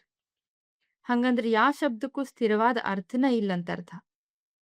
ಎಲ್ಲಾರೂ ತಾವ್ ತಿಳಿದದ್ದ ಖರೆ. ಭಾಷಾ ಅಂದ್ರ ಅರ್ಥದ ಒಪ್ಪಂದ. ಇಂಥ ಒಪ್ಪಂದದಾಗ ಬಿಡುವ ಬಿರುಕನಾಗೆ ಕಥಿ ಹುಟ್ತಾವ. ಅದಕ್ಕ ನಾನು ಭಾಷಾ ಇರದ ವಲಯದಿಂದ ಬಂದಿದ್ರು ಈ ಕತಿ ಹುಟ್ಟು ಜಾಗಕ್ಕ ಮಳ್ಳಾಗಿ ಇಲ್ಲಿ ಭಾಷಾದಾಗ ಮಾತಾಡ್ಲಿಕತ್ತೀನಿ. Very nice. ಆಕ್ಚುಲಿ ನನಗೆ ಇದನ್ನ ನಾನು ಓದ್ದೆ ಆಕ್ಚುಲಿ ಫಸ್ಟಿಗೆ. ನನಗೆ ಹಾ. ಅನ್ಸಿದ್ದೇನು ಅಂತಂದ್ರೆ, ಈಗ ಸಾಮಾನ್ಯವಾಗಿ ಇಂಗ್ಲಿಷ್‌ನಲ್ಲಿ ಬರೆಯುವಂತವರ ಕನ್ನಡ ತುಂಬಾ ಡಿಫರೆಂಟ್ ಆಗಿರುತ್ತೆ. ಮಾತನಾಡೋ ಶೈಲಿ ಆಗಿರ್ಬೋದು, ಬರವಣಿಗೆ ಶೈಲಿ ಆಗಿರ್ಬೋದು. ಸೊ ನಿಮ್ಮ ಬುಕ್ಕಿನಲ್ಲಿ ಎಲ್ಲೂ ಕೂಡ ಹೊಸದು ಅಂತ ಅನಿಸ್ಲಿಲ್ಲ. ಏನದಕ್ಕೆ ರೀಸನ್? ಅಂದ್ರೆ ಮನೇಲಿ ಮಾತಾಡ್ತಿದ್ದಿದ್ದು ಅಷ್ಟೇ ಕಾರಣ ಆಯ್ತಾ? ಅಥವಾ ಅದ್ರಲ್ಲಿ ಏನೋ ನಾನೇನ್ ಅನ್ಕೊಂಡೆ ಅಂದ್ರೆ ಮೇ ಬಿ ಇವರು ಇಂಗ್ಲಿಷ್ ಜೊತೆಗೆ ಕನ್ನಡದನ್ನು ಕೂಡ ಸಾಕಷ್ಟು ಓದಿರ್ಬೇಕು ಅನ್ಸುತ್ತೆ. ಇಲ್ಲಾಂದ್ರೆ ಇಷ್ಟು ಒಂದು ಕಾದಂಬರಿ ಮೂಲಕ ಹೆಂಗ್ ಸಾಧ್ಯ ಆಗತ್ತೆ ಅಂತ ಹೇಳಿ. ಇದು ಹೇಗೆ ಅಂತ ನನ್ನ ಈ ಮನಸ್ಸಲ್ಲಿಟ್ಟಿರೋಂತ ಕ್ವೆಶ್ಚನ್ ಇದು. ನಮ್ ಮನೆಯಲ್ಲಂತೂ ನಾವು ಕನ್ನಡವೇ ಮಾತಾಡೋದು. ಮತ್ತೆ ಅದ್ರಲ್ಲೂ ಹಾ. ತಮಾಷೆ ಮಾಡೋದು ಹಾಗೆ ಹೀಗೆ ಅಂತ ಸ್ವಲ್ಪ ಹಿಂದೆ ಮುಂದೆ ಇದ್ದೇ ಇರತ್ತೆ. ಮತ್ತೆ ಓದು ಒಂದು ಓ ಬರಿಬೇಕಂದ್ರೆ ಫಸ್ಟ್ ನಾವು ಓದುಗರಾಗಿರ್ಬೇಕು. ಓದುಗರಾದ್ರೆ ನಮ್ಗೆ ನಮ್ಮ ಕಿವಿ, ನಮ್ಮ ಕಣ್ಣು ಅದಕ್ಕೆ ಟ್ರೈನಿಂಗ್ ಆಗಿರತ್ತೆ ಭಾಷೆಗೆ. ಸೊ ನಾವು ಇಂಗ್ಲಿಷಲ್ಲೇ ಇರ್ಲಿ, ಕನ್ನಡದಲ್ಲೇ ಇರ್ಲಿ, ನಾನ್ ಇದ್ರಲ್ಲಿ ಏನ್ ಮಾಡ್ಕೊಂಡೆ, ನಾನ್ ಜಾಸ್ತಿ ಆಹ್, ಸಾಹಿತ್ಯಿಕ ಭಾಷೆಯಲ್ಲಿ ಬರಿಬೇಕು ಅಂತ ಕಷ್ಟಪಟ್ಟು ಬೇಡ. ನನಗೆ ಸಹಜವಾಗಿ ಹೇಗ್ ಬರುತ್ತೆ, ನಾವ್ ಮನೇಲಿ ಹೇಗ್ ಮಾತಾಡ್ತೀವಿ, ಅದ್ರಲ್ಲಿ ಕೆಲವೊಂದು ನೀವು ಡೈಲಾಗ್‌ಗಳು ನೋಡ್ಬೋದು. ಅಮ್ಮ ಹ್ಮ್. ಮಗಳು ಮಧ್ಯಾದ ಡೈಲಾಗು, ತಮಾಷೆ, ಒಬ್ರಿಗೊಬ್ರು ಏನೋ ಅನ್ಕೊಂಡು. ಆ ಹ್ಮ್. ಹ್ಮ್. ಸೊ ಆ ರೀತಿ ಅಟ್ಮಾಸ್ಫಿಯರ್ ಇದೆ ನಮ್ಮ ಮನೇಲಿ. ನಂಗೆ ಓಕೆ. ಯಾವ್ದು ನಾವು ಸರಳವಾಗಿ ಮಾತಾಡೋದೇ ಇಲ್ಲ. ನಾವ್ ಏನೋ ಒಂದ್ ತಮಾಷೆ ಮಾಡ್ಕೊಂಡು, ಏನೋ ಒಂದ್ ವ್ಯಂಗ್ಯ ಮಾಡ್ಕೊಂಡು ಒಬ್ರಿಗೊಬ್ರು ಅಂತಾನೆ. ಆಹ್, ಹ್ಮ್. ಸೊ ನಾನು ಜಾಸ್ತಿ ತಲೆ ಕೆಡ್ಸ್ಕೊಂಡು ಇದಕ್ಕೆ ರಿಸರ್ಚ್ ಮಾಡಿ ಹಾಗೆ ಹೀಗೆ ಅಂತ ಬರೆಯೋದ್ ಬೇಡ. ಸಹಜವಾಗಿ ನಾನು ಹ್ಮ್. ಹೆಂಗ್ ಮಾತಾಡ್ತೀನಿ ಹಂಗೆ ಬರೀತಾ ಹೋಗೋಣ ಅಂತ. ಬಟ್ ಅದೇ ನಾನು ಹೇಳಿದ್ನಲ್ಲ, ಹ್ಮ್. ನನಗೆ ಇಂಗ್ಲಿಷ್‌ನಲ್ಲಿ ಬರೆದು ಪಬ್ಲಿಷ್ ಮಾಡಿ ಅದ್ರದ್ದೆಲ್ಲ ಅನುಭವ ಇದೆ. ಸೊ ಅದರಿಂದ ಒಂದು ಕಾನ್ಫಿಡೆನ್ಸ್ ಬರುತ್ತೆ ಇದ್ರಲ್ಲೂ ಬರೆಯುವಾಗ. ಸೊ ಭಾಷೆ ನಮ್ಮ ಹ್ಮ್. ಮನೆ ಹ್ಮ್. ಭಾಷೆ. ಆದ್ರೆ ಬರೆಯೋ ಟ್ರೈನಿಂಗ್ ನಂದು ಮೊದಲ್ನೇದು ನಾನೇ ಮಾಡ್ಕೊಂಡಿರೋ ಅನುವಾದ ಮತ್ತೆ ನಾವೆಲ್ಸ್‌ದು ಅದರಿಂದಾಗಿ ಆ ಟ್ರೈನಿಂಗ್ 2 ಸೇರ್ಕೊಂಡು ನಾನು ಬರ್ದೆ. ಓಕೆ. ನಿಮ್ಮ ಹಾಗಾದ್ರೆ ಇನ್ನೊಂದೇನು ಅಂತಂದ್ರೆ ಕನ್ನಡದ ಮೊದಲ ಓದುಗರು ಯಾರಾಗಿರ್ತಾರೆ? ಪ್ಲಸ್ ಹ್ಮ್. ಇಂಗ್ಲಿಷ್ ಅಲ್ಲಿ ಏನೋ ಒಂದ್ ಬರ್ದ್ರೆ, ಮೊದಲ ಹಾ. ಓದುಗರು ಯಾರಾಗ್ತಾರೆ? ನಿಮ್ಮನ್ನು ಬಿಟ್ಟು. ಯಾರಿಗ್ ಕನ್ನಡದಲ್ಲ? ಕೊಡ್ತೀರಾ? ಹಾ, ಈಗ ಹೆತ್ತವರ ನೆರಳು ಕೂಡ ಆಗಿರ್ಬೋದು. ಸೊ ಹಾ. ಒಂದ್ಸಲ ಎಲ್ಲ ಡ್ರಾಫ್ಟ್ ರೆಡಿ ಆದ ನಂತರ ನಿಮ್ಮ ಮೊದಲ ಓದುಗರು ಯಾರಾಗಿದ್ರು ಅಂತ ಹೇಳಿ? ಓಹ್! ಹಾಗೆ. ಆ ನಾನು ಇಂಗ್ಲಿಷಲ್ಲಿ ನಂದು ಫಸ್ಟ್ ನಾನು ಬರೆದು ಮುಗಿಸಿದ ತಕ್ಷಣ ನಮ್ಮ ಪಬ್ಲಿಷಿಂಗ್ ಹೌಸಿಗೆ ಕೊಟ್ಟು ಕಳಿಸ್ಬಿಡ್ತೀನಿ ನಮ್ಮ ಹ್ಮ್. ಎಡಿಟರ್‌ಗೆ. Am, okay. ಇಂಗ್ಲಿಷಲ್ಲಿ ಸ್ವಲ್ಪ ಇಂಗ್ಲಿಷ್‌ಗೆ ಮತ್ತೆ ಕನ್ನಡ ಪಬ್ಲಿಷಿಂಗಿಗೆ ವ್ಯತ್ಯಾಸ ಇದೆ. ಇಂಗ್ಲಿಷ್‌ನಲ್ಲಿ ತುಂಬಾ ಆರ್ಗನೈಸ್ಡ್ ಇದೆ. It's A proper industry. ಅಲ್ಲಿ ಒಂದು ಏಜೆಂಟ್ ಇರ್ತಾರೆ. ಏಜೆಂಟಿಗೆ ಕೊಡ್ಬೇಕು. ಅವರು ಓದಿ ಅದನ್ನ ಮುಂದೆ ಬೇರೆ ಬೇರೆ ಪಬ್ಲಿಷಿಂಗ್ ಹೌಸಿಗೆ ಕಳಿಸ್ತಾರೆ. ಅವರು ಇಷ್ಟು ಆಫರ್, ಅಷ್ಟು ಆಫರ್ ಅಂತ ಹೇಳ್ತಾರೆ. ಹಿಂಗೆಲ್ಲ. ಕನ್ನಡದಲ್ಲಿ ಹಂಗಿಲ್ಲ. ಕನ್ನಡದಲ್ಲಿ ತುಂಬಾ ಇನ್ನೂ ಕಾಂಟ್ರಾಕ್ಟ್ ಕೂಡ ಮಾಡಲ್ಲ ನಾವು ಬರ್ದಿದ್ದೀವಿ ಅಂತ. ನಾನು ಬರ್ದು ಮುಗಿಸಿ ಇದನ್ನ ನಾನು ಆ, ಪ್ರಕಾಶಕರಿಗೆ ಕೊಟ್ಟೆ ನಾನು. ಆಮ್, ಆಹ್, ನಾರ್ಮಲ್ ಆಗಿ ನಮ್ಮಮ್ಮಂಗ್ ಕೊಡ್ಬೇಕು ಅನ್ಕೊಂಡಿದ್ದೆ ಓದಕ್ಕೆ. ಬಟ್ ಅವ್ರ್ದು ಅವಾಗ ಹೆಲ್ತ್ ಸರಿ ಇರ್ಲಿಲ್ಲ ಏನೋ ಅದಕ್ಕೆ ಬೇಡ ಅಂತ ಸೀದಾ ನಾನ್ ಬರ್ದು ಮುಗಿಸಿದ ತಕ್ಷಣ ಪುಸ್ತಕ ಆಯ್ತಲ್ಲ ರೆಡಿ ಆಯ್ತು. ಇನ್ನು ಏನ್ ಮಾಡೋದು ಇನ್ನು ಅಂತ ನಾವು ಯೋಚನೆ ಮಾಡಿ ನಾನು ಪ್ರಕಾಶಕರಿಗೆ ಡೈರೆಕ್ಟ್ ಮೇಲ್ ಮಾಡಿದೆ. ಆ ಓಕೆ. ಅಷ್ಟೇ ಅಲ್ಲಿಂದಾನೇ ಅದು ಹೊಂದ್ಕೊಂತು. ಆಮೇಲೆ ನಾನು ಜಾಸ್ತಿ ಯೋಚನೆ ಮಾಡಕ್ ಟೈಮು ಇರ್ಲಿಲ್ಲ ನನ್ಗೆ. ಯಾಕಂದ್ರೆ ನಾನು ಇದು ಮುಗಿಸಿದ ತಕ್ಷಣ ಕೊಟ್ಟಿದ ತಕ್ಷಣ 1 ವಾರದಲ್ಲಿ ನಾನು ಹೊರಟು ಯುಕೆಗೆ ಬಂದ್ಬಿಟ್ಟೆ. Am, hmm, hmm, hmm. So ಬಂದಿದ ತಕ್ಷಣ ನಂದು ಪಿಎಚ್‌ಡಿ ಕೆಲಸ ಶುರು ಆಕೊಂತು. ಹಾಗಾಗಿ ನಾನು ಜಾಸ್ತಿ ಏನು ಮಾಡಕ್ಕಾಗ್ಲಿಲ್ಲ. ಪ್ರಕಾಶಕರಿಗೆ ಕೊಟ್ಟು ಅವರೇ ಎಲ್ಲ ಅದನ್ನ ರೆಡಿ ಮಾಡಿ ಕವರ್‌ಗೆ ಆ ಡಿಸೈನಿಗೆ ಒಬ್ರು ಕೊಟ್ರು. ಅದೆಲ್ಲ ಮಾಡಿ ರೆಡಿಯಾಗಿ ಪುಸ್ತಕ ನನಗೆ ಅಲ್ಲಿಂದ ಪೋಸ್ಟ್ ಮಾಡಿ ನನ್ನ ಕೈಗೆ ಬಂದ್ಮೇಲೆ ನಾನು ನೋಡಿದ್ದು. ನನ್ಗೆ ಜಾಸ್ತಿ ಅದ್ರಲ್ಲಿ ಇದನ್ನ ಗೊತ್ತೇ ಆಗಿಲ್ಲ ಆಮೇಲೆ. But okay. ಇಂಗ್ಲಿಷಿಗೆ ಒಂದು ಪ್ರಾಸೆಸ್ ಇರುತ್ತೆ. ಇಂಗ್ಲಿಷಿಗೆ ನಾನು ಫಸ್ಟ್ ಲಿಟರರಿ ಏಜೆಂಟಿಗೆ ಕಳಿಸ್ಬೇಕು. ಆಮೇಲೆ ಎಡಿಟರಿಗೆ ಕಳಿಸ್ಬೇಕು. ಆಮೇಲೆ ಒಂದು 2, 3 ರೌಂಡ್ ಎಡಿಟಿಂಗ್ ಆಗತ್ತೆ. ಅವ್ರೇನೋ ಒಂದ್ ಕೆಲವೊಂದು ಈ ಲೈನ್ ಬೇಡ, ಹೀಗಿದ್ರೆ ಹೇಗೆ, ಹಾಗಿದ್ರೆ ಹೇಗೆ ಅಂತೆಲ್ಲ ಕಳ್ಸ್ಕೊಡ್ತಾರೆ. ನಾನು ಅದನ್ನೆಲ್ಲ ಎಕ್ಸಾಮಿನ್ ಮಾಡ್ಬೇಕು. ಕನ್ನಡದಲ್ಲಿ ಹಂಗೆ ನಾನು ಹೆಂಗ್ ಕೊಟ್ಟಿದ್ದೀನಿ ಹಂಗ ಪ್ರಿಂಟ್ ಹಾಕಿದ್ದಾರೆ.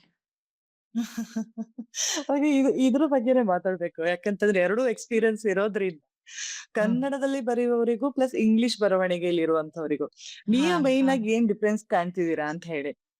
ಪಬ್ಲಿಷಿಂಗ್ ಹೌಸಿಗೆ ಮತ್ತೆ ಬರೋಣ. ಆಸ್ ಅ ರೈಟರ್ ಹಾ. ಆಗಿ ರೈಟಿಂಗ್ ಇರೋರಿಗೆ ನೀವು ಮೇಯ್ನ್ ಆಗಿ ಏನ್ ಡಿಫರೆನ್ಸ್ ಕಾಣ್ತಿದೀರಾ? ಕನ್ನಡದ ನೀವು ಓದಿದ ಲೇಖಕರಿಗೂ ಇಂಗ್ಲಿಷ್ ರೈಟರ್ಸ್‌ಗಳಿಗೂ ಕಂಪೇರ್ ಮಾಡಿದಾಗ ಏನ್ ವಿಭಿನ್ನ ಅನ್ಸುತ್ತೆ?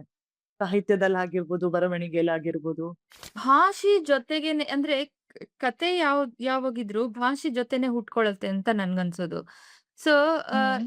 ಇಂಗ್ಲಿಷ್‌ನಲ್ಲಿ ಆಹ್, ಆಹ್, ಕ ಕ ಇದು ಸಹಜವಾಗಿ ಅಂದ್ರೆ ಜಾಸ್ತಿ ಕೆಲವೊಂದು ರೇರ್ ಕೇಸಸ್ ಬಿಟ್ರೆ, ಕನ್ನಡದ ಕತೆಗಳು, ಕನ್ನಡದ ಕಾದಂಬರಿ, ಇದು ಎಲ್ಲ ಕನ್ನಡಿಗರ ಹ್ಮ್. ಬಗ್ಗೆನೇ ಇರ್ತವೆ.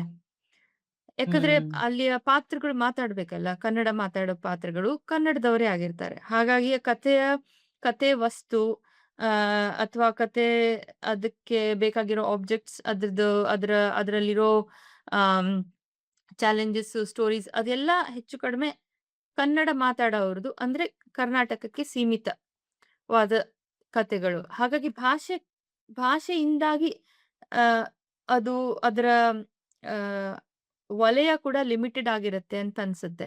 ಅದು ಈಗ ಚೇಂಜ್ ಆಗ್ತಾ ಇದೆ ಸುಮಾರು ಮಟ್ಟಿಗೆ. ಅಂದ್ರೆ ಕನ್ನಡ ಮಾತಾಡೋರು, ಕನ್ನಡವಲ್ಲದೆ ಬೇರೆ ಭಾಷೆ ಮಾತಾಡೋರ ಅವುಗಳನ್ನ ಪಾತ್ರವನ್ನ ಮಾಡಿ ಇಟ್ಕೊಂಡು ಕತೆ ಬರೆಯೋದಿದೆಯಲ್ಲ, ಈಗ ಸ್ವಲ್ಪ ಹೊಸದಾಗಿ ಚೇಂಜ್ ಆಗ್ತಾ ಇದೆ. ಮೊದಲು ಕೂಡ ಒಂದೆರಡು ಯಾವ ಎಕ್ಸಾಂಪಲ್ಸ್ ಇರ್ಬೋದು, ಇಲ್ದಲೇ ಇಲ್ಲ ಅಂತ ಅಲ್ಲ. ಹ್ಮ್. ಈಗ ತೇಜ ತುಂಗಭದ್ರನೇ ತಗೊಳ್ಳಿ. ಅದರಲ್ಲಿ ಅರ್ಧಕ್ಕರ್ಧ ಪಾತ್ರಗಳು ಪೋರ್ಚುಗೀಸ್‌ನವರು. ಆಮ್, ಒಂದು ಕನ್ನಡ ಲೇಖಕರು ನಾವು ಪೋರ್ಚುಗೀಸ್ ಅವ್ರ ಬಗ್ಗೆ ಬರೀಬಹುದಲ್ವಾ? ಅನ್ನೋ ಕಲ್ಪನೆ ಬರೋದಿಕ್ಕೂನು ಸುಮಾರು ಸಮಯ ತಗೊಂತು.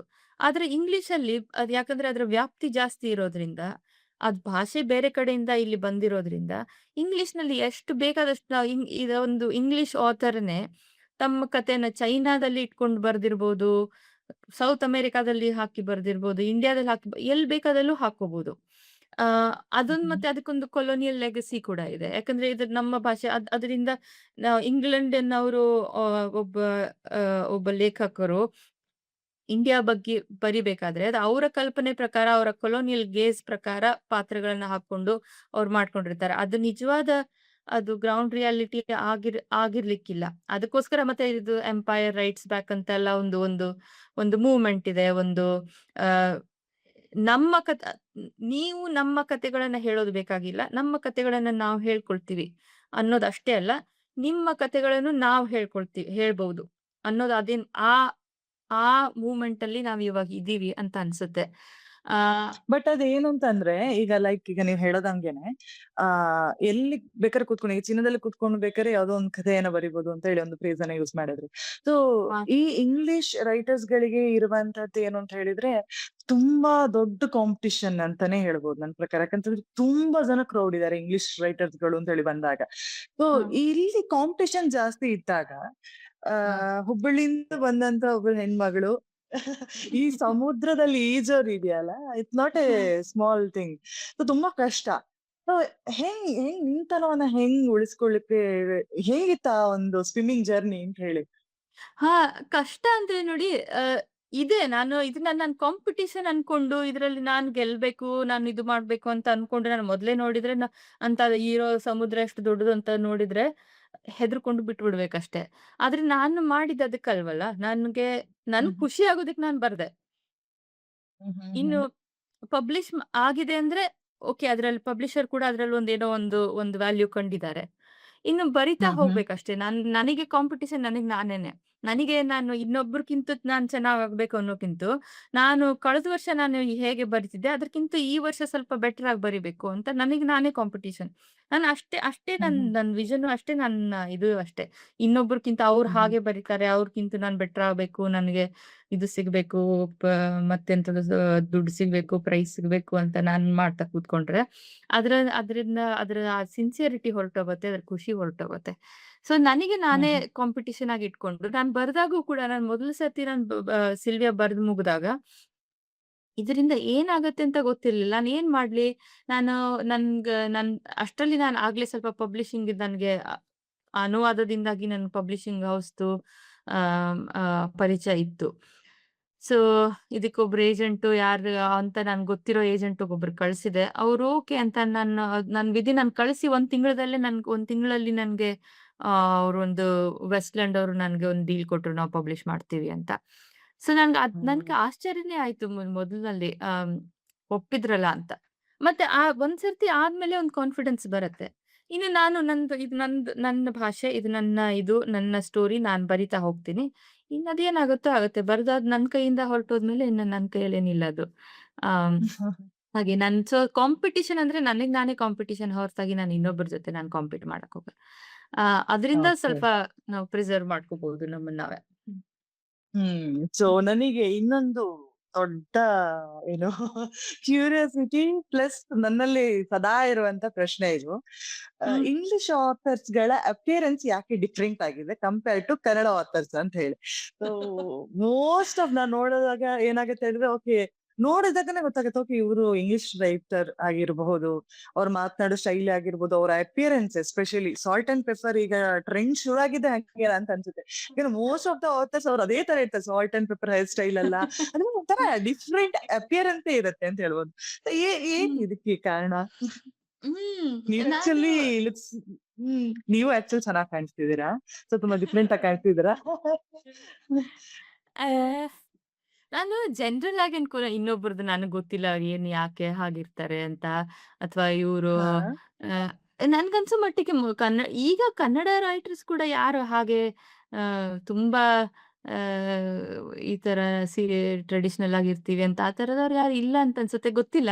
ಆದ್ರೆ ನೋಡಿ, ಅದೇ ನಾನ್ ಹೇಳ್ದಂಗೆ ಇನ್ನೊಬ್ರದ್ದು ನಾನು ಹೇಳಲ್ಲ, ಅವ್ರದ್ದು ಏನೋ ಇದು ಅಂತ. ನನ್ನ ಇದ್ರಲ್ಲಿ ನಾನು ಮೊದ್ಲಿಂದನೂ ನನ್ಗೆ ಏನ್ ಅಷ್ಟೊಂದು ಡ್ರೆಸ್ಸಿಂಗು, ಡ್ರೆಸ್ ಅಪ್ ಮಾಡ್ಕೋಬೇಕು ಹಾಗೆ ನನಗಿರ್ಲಿಲ್ಲ. ಈವನ್ ನಂದು ಕೂದ್ಲು ಕೂಡ ಇವಾಗ ನಂದು ಇಷ್ಟಿದೆ. ನಾನ್ ಚಿಕ್ಕವಳಿದ್ದಾಗ ನಂದು ಕಾಲೇಜ್ ಮುಗಿಯೋ ತನಕ ಆ ನಂದು ಇಷ್ಟೇ ಇರ್ತಿತ್ತು ಕೂದ್ಲು. ಬಾಯ್ ಕಟ್ ಅಂತಾರಲ್ಲ, ಆ ಹಾ ಅಷ್ಟೇ ಮಾಡ್ಕೊಂಡಿರ್ತಿದ್ದೆ. ಈಗ ನನ್ಗೆ ಮೇಂಟೈನ್ ಮಾಡಕ್ಕೆ, ಮಾಡಕ್ಕೆ ನನಗೆ ಟೈಮು ಇರ್ತಿರ್ಲಿಲ್ಲ, ಇಂಟ್ರೆಸ್ಟು ಇರ್ತಿರ್ಲಿಲ್ಲ. ಆ ಹ್ಮ್ ಬಟ್ಟೆ ಕೂಡ ಅಷ್ಟೇ. ಆ ಸ್ ಸ್ಕೂಲಿಗೆ ಹೋದಾಗ ಶಾಲೆ ಯೂನಿಫಾರ್ಮ್ ಹಾಕೊಂಡ್ ಹೋದ್ರೆ, ಮನೆಗೆ ಬಂದಿದ ತಕ್ಷಣ ಒಂದು ಶಾರ್ಟ್ಸು, ಒಂದು ಟೀ ಶರ್ಟು ಹಾಕೊಂಡ್ಬಿಟ್ರೆ ಮುಗಿದೋಯ್ತು. ನನ್ಗೆ ಯಾವ್ದು ಅಷ್ಟು ಇಂಟ್ರೆಸ್ಟ್ ಇರ್ಲಿಲ್ಲ ಅದ್ರಲ್ಲಿ.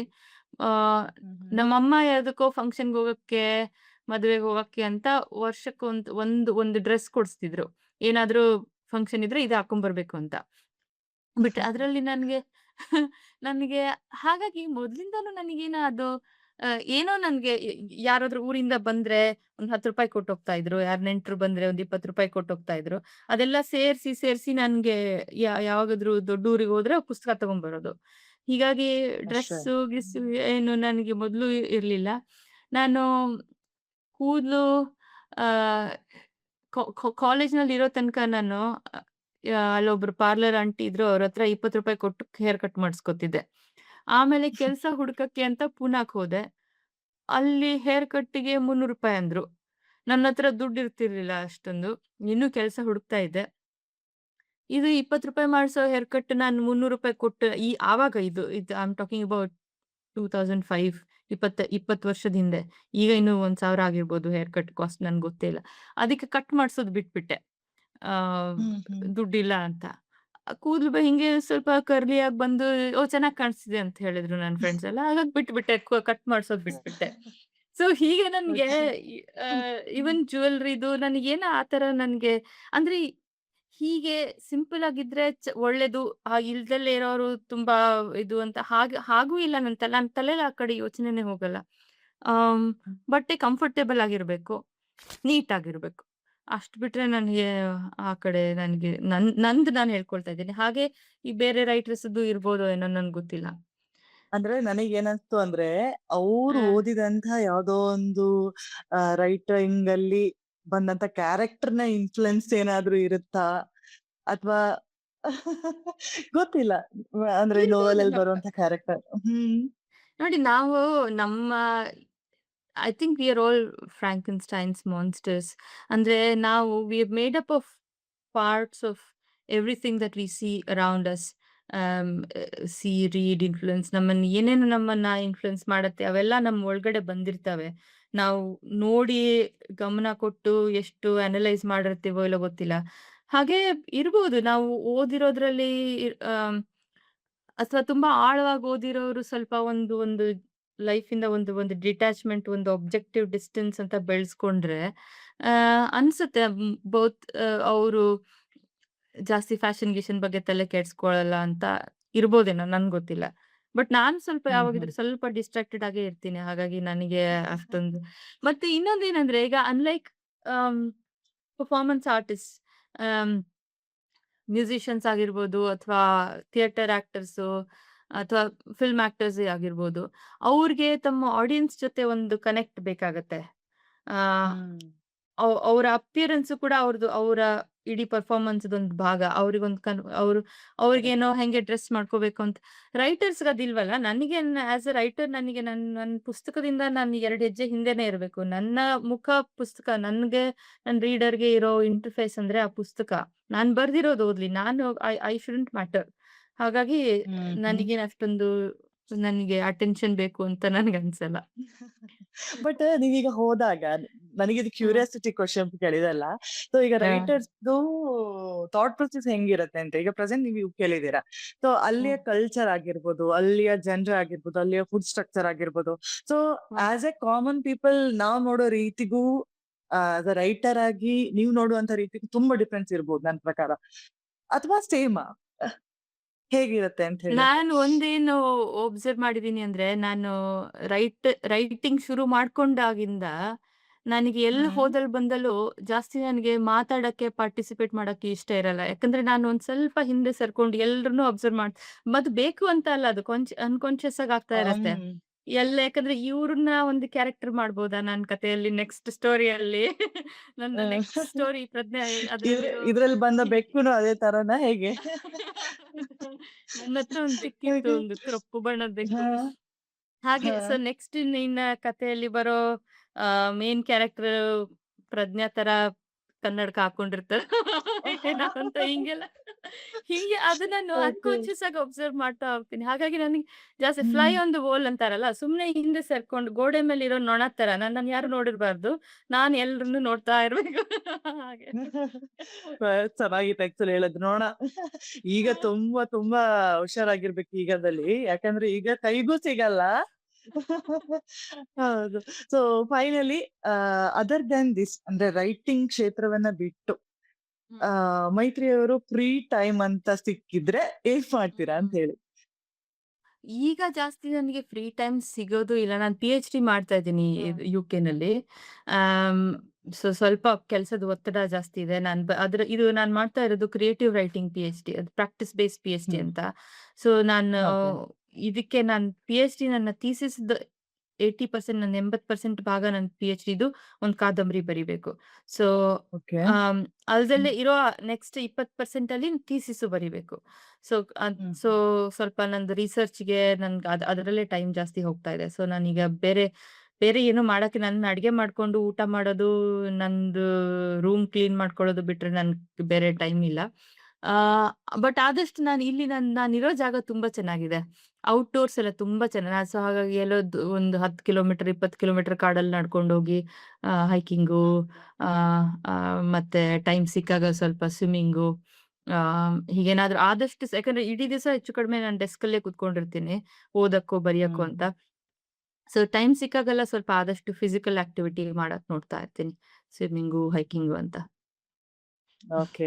ಸೊ ಖುಷಿ ಆಯ್ತು. ಸಾಕಷ್ಟು ವಿಚಾರಗಳ್ ನಾನು ಅವಾಗ್ಲೇ ಹೇಳ್ದಂಗೆ ಸೊ ಕ್ವಾಲಿಟಿ ಸ್ವಲ್ಪ ಎಲ್ಲೋ ಮಿಸ್ ಆಗ್ಬೋದು ಥ್ರೂ ಟೆಕ್ನಿಕಲ್ ಎರರ್ಸ್ ಗಳೆಲ್ಲ ಆಗ್ಬೋದು. ಬಟ್ ಕ್ವಾಂಟಿಟಿಯಲ್ಲಿ ಮಿಸ್ ಆಗಲ್ಲ ಅಂತ. ಅದು ಸತ್ಯ ಆಯ್ತು ಆಕ್ಚುअली. ತುಂಬಾ ತುಂಬಾ ಸ್ವೀಟ್ ಆಗಿ, ತುಂಬಾ ಸಿಂಪಲ್ ಆಗಿ, ತುಂಬಾ ಚೆನ್ನಾಗಿ ಮಾತಾಡಿದ್ರಿ. Thank you so much. Thank you Pragna. ನೀವು ಕೂಡ ತುಂಬಾ ಚೆನ್ನಾಗಿ ನನ್ನನ್ನ ಲೀಡ್ ಮಾಡಿದ್ರಿ. ನಾನು ಆಕ್ಚುಲಿ ಜಾಸ್ತಿ ಮಾತಾಡೋದಕ್ಕೆ ನನ್ಗೆ ಕ್ವೈಟ್ ಹೆಸಿಟೆಂಟ್ ಹಾಗೆ ನೋಡಿದ್ರೆ. ಸೊ ನೀವು ಚೆನ್ನಾಗಿ ಹ್ಮ್. ಮಾತಾಡ್ಸಿದ್ರಿ ಅಂತ ನಾನು ಚೆನ್ನಾಗಿ ಮಾತಾಡಕ್ಕಾಯ್ತು. So thank you for that. Okay. Thank you very thank you. Much. Thank you. Thank you. Thank you. Great. ಯಾಹ್.